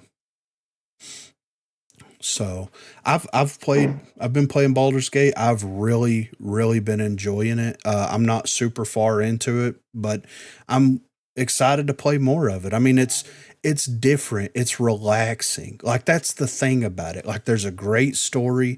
Everything about it is phenomenal. Everything about it is great, but it's also so relaxing. Whenever you get into a combat, it's not this stressful, you know, pulling your hair out type of situation. It's got a good flow. Like it's good. And I think that everybody was ready for that. We've been playing shooting games and action games and all this stuff for the past 10 years. It's good to have something that you can just kind of sit back and not really unplug, but like not feel like the world's ending. You know what I mean? You want to play the loot? Play the loot. Yeah, exactly. So, and here, Uh, here's the question that I wanted to bring up. There was an article and I meant to drop it and I forgot about it, but the studio behind Knights of the Old Republic, they're not touching. And when I mean touching, they're not speaking or talking about or publicly acknowledging Knights of the Old Republic, because they said in the article, they're damned if they do, damned if they don't. People want it to come out. Yeah. People want it to happen. They don't have an answer. They don't. Yeah. Here's my question. Knights of the Old Republic was based on 3rd edition D&D, right? Do you think if a studio really wanted to knuckle down, and would you guys prefer them to remake Knights of the Old Republic and use the D&D 5e backbone like Larian did with Baldur's Gate 3? Or do you feel like, let's leave the past in the past and let's continue forward with a turn-based, you know, Star Wars type game like that? What do you think, Garbo? I know it's hard, right? I know it is like if they would. Oh my god, I don't know, man. With the classes and everything are kind of like that. I would risk it for the biscuit.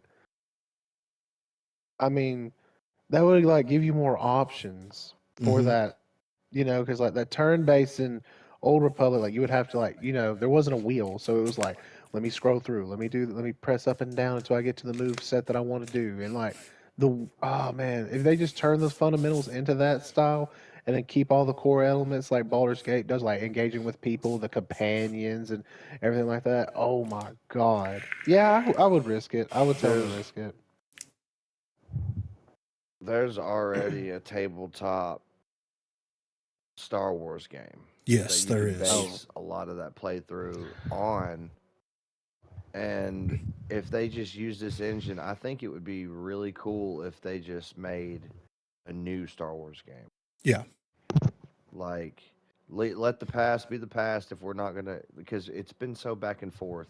I would like to see it with new graphics, but at the same time, just give us a great new Star Wars game that is canon, that will stick with the story of what we know now, and just make it awesome with Baldur's Gate type gameplay. It could work so well. Right. And I guess that leads to another question here. It's like, Knights of the Old Republic is no longer considered canon, right? It's not, yeah. So they could take a lot of the high points and a lot of the things from Knights of the Old Republic, the setting, some of the people, some of the villains. They could even work. Revan, yeah. Yeah, they could work with Lucasfilm, LucasArts, whoever. Baloney. Yeah, yeah, exactly.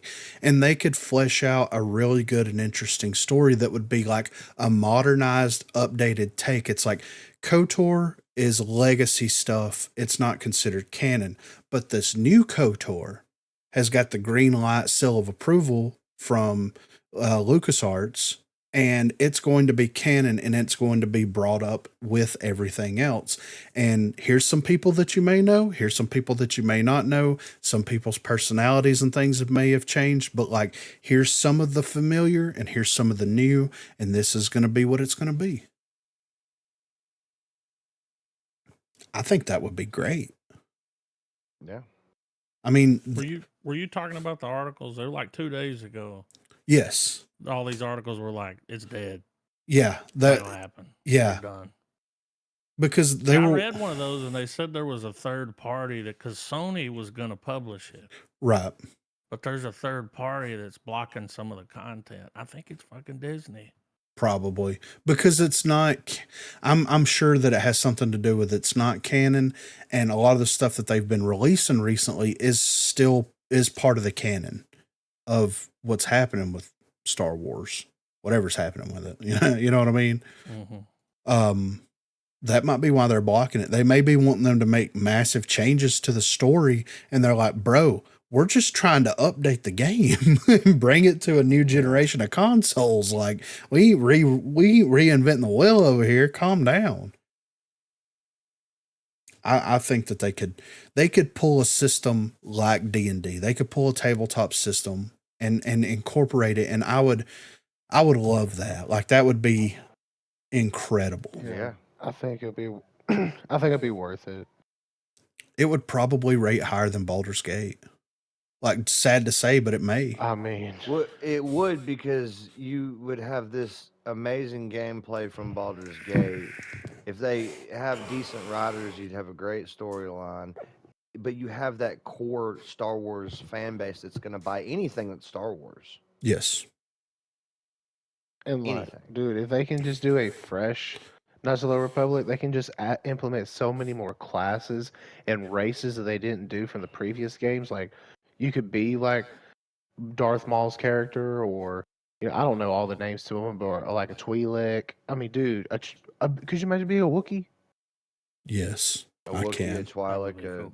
Yeah, Dathomirian. Yeah. yeah, like that would be so cool. And then like you can go like different routes. Like maybe you don't have to be a Jedi. Like maybe you could do an actual smuggler route where you're just only pistols or something. Like that would just be unique, like, and I know they kind of like did that in the other ones, but like your main character himself was always becoming a Jedi. What if you didn't want to be that? Yeah. Exactly. Yeah, that would be nice. You could just say no to the joining the Jedi Order and be Yeah, whatever the fuck what you if wanted you- to be. Well, with Baldur's Gate, you can have like different backgrounds. What if your class was like being a bounty hunter, or like you were a scavenger, or yeah, man. I think that would just be so cool. Yeah, and it'd be really good. Yeah, like again, how Baldur's Gate has so many different types of classes and subclasses. Like, what if you can dabble into that a little bit, like become like a Jedi / bounty hunter, or a If the developer gunslinger, wants to take these ideas, we just made you $1 billion. Yeah. dude. I mean, I mean, so much. my question is, I've heard rumors. I don't know if this has been officially confirmed, but I've heard rumors that Baldur's Gate, that Larian wants to open Baldur's Gate 3 up to the modding community, specifically on Steam. I'm not sure how that would translate over to the consoles, but someone could make a Star Wars-esque game with a mod that way, and as a proof of concept. Like there's ways around that where they could do that if they really wanted to invest the time into doing something like that. So I'm sure something will come of it. You know what I mean? Yeah. Mhm. So I'm gonna ask. I got 2 more questions here. First question is for Dirt. We've all played Baldur's Gate. Any interest whatsoever? I get involved. It's a rowdy experience, especially when you're playing with people. Jesus Christ, Yeah. it's different. Yeah, Hopefully, because said earlier it like, was they can chill. dictate what happens when you're not. Like you could be talking to one person, they could be sabotaging you with another. yeah. Well, You don't even know it. Because I like the sound of chill no, it's chill, but like, here's the thing though. after playing the final. Whenever you've got somebody in your party that like starts a civil war while you're in the middle of a conversation with somebody, and then all of a sudden you're just getting attacked by 5 different people, then it's like, what is happening right now? But like, when that's not happening, like that was after the save. Let's not get out of hand here. I saved the game. Oh, okay. Yeah. That Now way we don't stand up for it's him. not canon. Okay. Yeah, it's not canon in the playthrough. But it is a chill, fun experience, and hopefully they will include crossplay and cross progression at some point in the future. Thought it had it. Well, no, Oh, Not yet. not yet. Oh, but when it does, we're But- running a run, right? We're doing a campaign run. We're doing an evil campaign where we kill everybody. Okay, I mean, sure. I'm with it. So Be a cleric of Shar. I mean, why not? You know. But with us, with me and Corey and Garbo playing Baldur's Gate 3, what do you guys? And I'm going to direct this at Corey first. What do you guys hope that Larian does moving forward with the property? Like, let's put like cross play, cross progression that off to the side. As far as just bringing content to the game, what do you guys hope that they end up doing with it? I would like to see some new race choices. Mm-hmm. Maybe some background choices, things that you would get from like the expansion books in D&D, new spells. Just I don't even care if they do a new like side storyline or anything like that as a downloadable content. It would just be nice to have some more things within the game to play around with. Yes. Maybe a couple more classes as well. They might have more outside of that. I don't know, some subclasses and things. That'd be pretty dope. Yes, because they have. It does seem, just from me looking through the character creation stuff earlier, most of the core classes are there. I think they're missing Artificer, but a lot of the subclass options are limited to only 3 subclasses per class. Mm-hmm. Whereas like Paladin, there's like 10 or 12 subclasses available in all the books. There's Fighter's got like 7, you know, Rogue has a ton. So I don't think it would be too hard because, I mean, they're class specific things that you're getting. A lot of the spell stuff is crossover content. And of course they could expand that spell list from Tasha's and Xanathar's and, you know, any of those other books, but I think that they could easily do that and make the game, it already has incredible replay value, but they could quadruple it just by adding a couple of subclasses, classes and races in there, you know? Yeah, you add a turtle, the owl people, even like things like kobold or considering how big of a deal that goblins are so early on in the game, it'd be nice to be able to play as a goblin. Yeah, that would be insane, right? Yep. What do you think, Like, Garbo? you start the whole act as dealing with goblins. Yeah. I mean, y'all were pretty much hitting the park. Like, I agree. I was going to say the same thing. Like, I feel like they could add a couple more classes because, yeah, man, Dirt has to be Turtle Man, dude. Dude, an evil campaign where we all play Ninja Turtles, dude. Throwing our magic rocks. Every one of us is monk tortoises, and we just roll up and roll out, dude. Yes. Yeah, I'm so down. But I am. I'm in the same boat. Like, I feel like there should be some classes. I'm not like, I don't know. I'm not very knowledgeable in D&D, and like Baldur's Gate is like the freshest and closest to me understanding D&D. So like, I didn't even know like the whole like subclasses, that there's more than what they offer and everything. But, and I haven't completed the whole story either. But I mean, like I said, that's all I could really say. Is, again, the game itself is really good. I mean, as long as they can just keep the story going, maybe add more story, maybe add a really solid, like, they don't have to add a DLC, you know, but that could be something in the future. Yeah. I would like to see them do that. And I think that they will. I mean, with the success that the game has had, there's no way that they're not going to be releasing some cool stuff. And who knows, like, they may venture outside of the Faerun setting. They may decide to go to Spelljammer. They may decide to go to Planescape. Like, the Planescape book just released like a couple of days ago at this point, and it's a lot of people are jumping on that, and it's kind of popular right now. So they may decide to do something with that. Like, there's a lot of different things that they could pull from and a lot of different inspirations, and they could realistically keep Baldur's Gate 3 running for the next 5 years, releasing consistent updates and content to it. Stories. And make it a mega game, you know? So Yeah, and then add every little thing that they add in the books, like if they have additional classes or subclasses or whatever brews that they got going on. Creatures, like I mean, Yeah.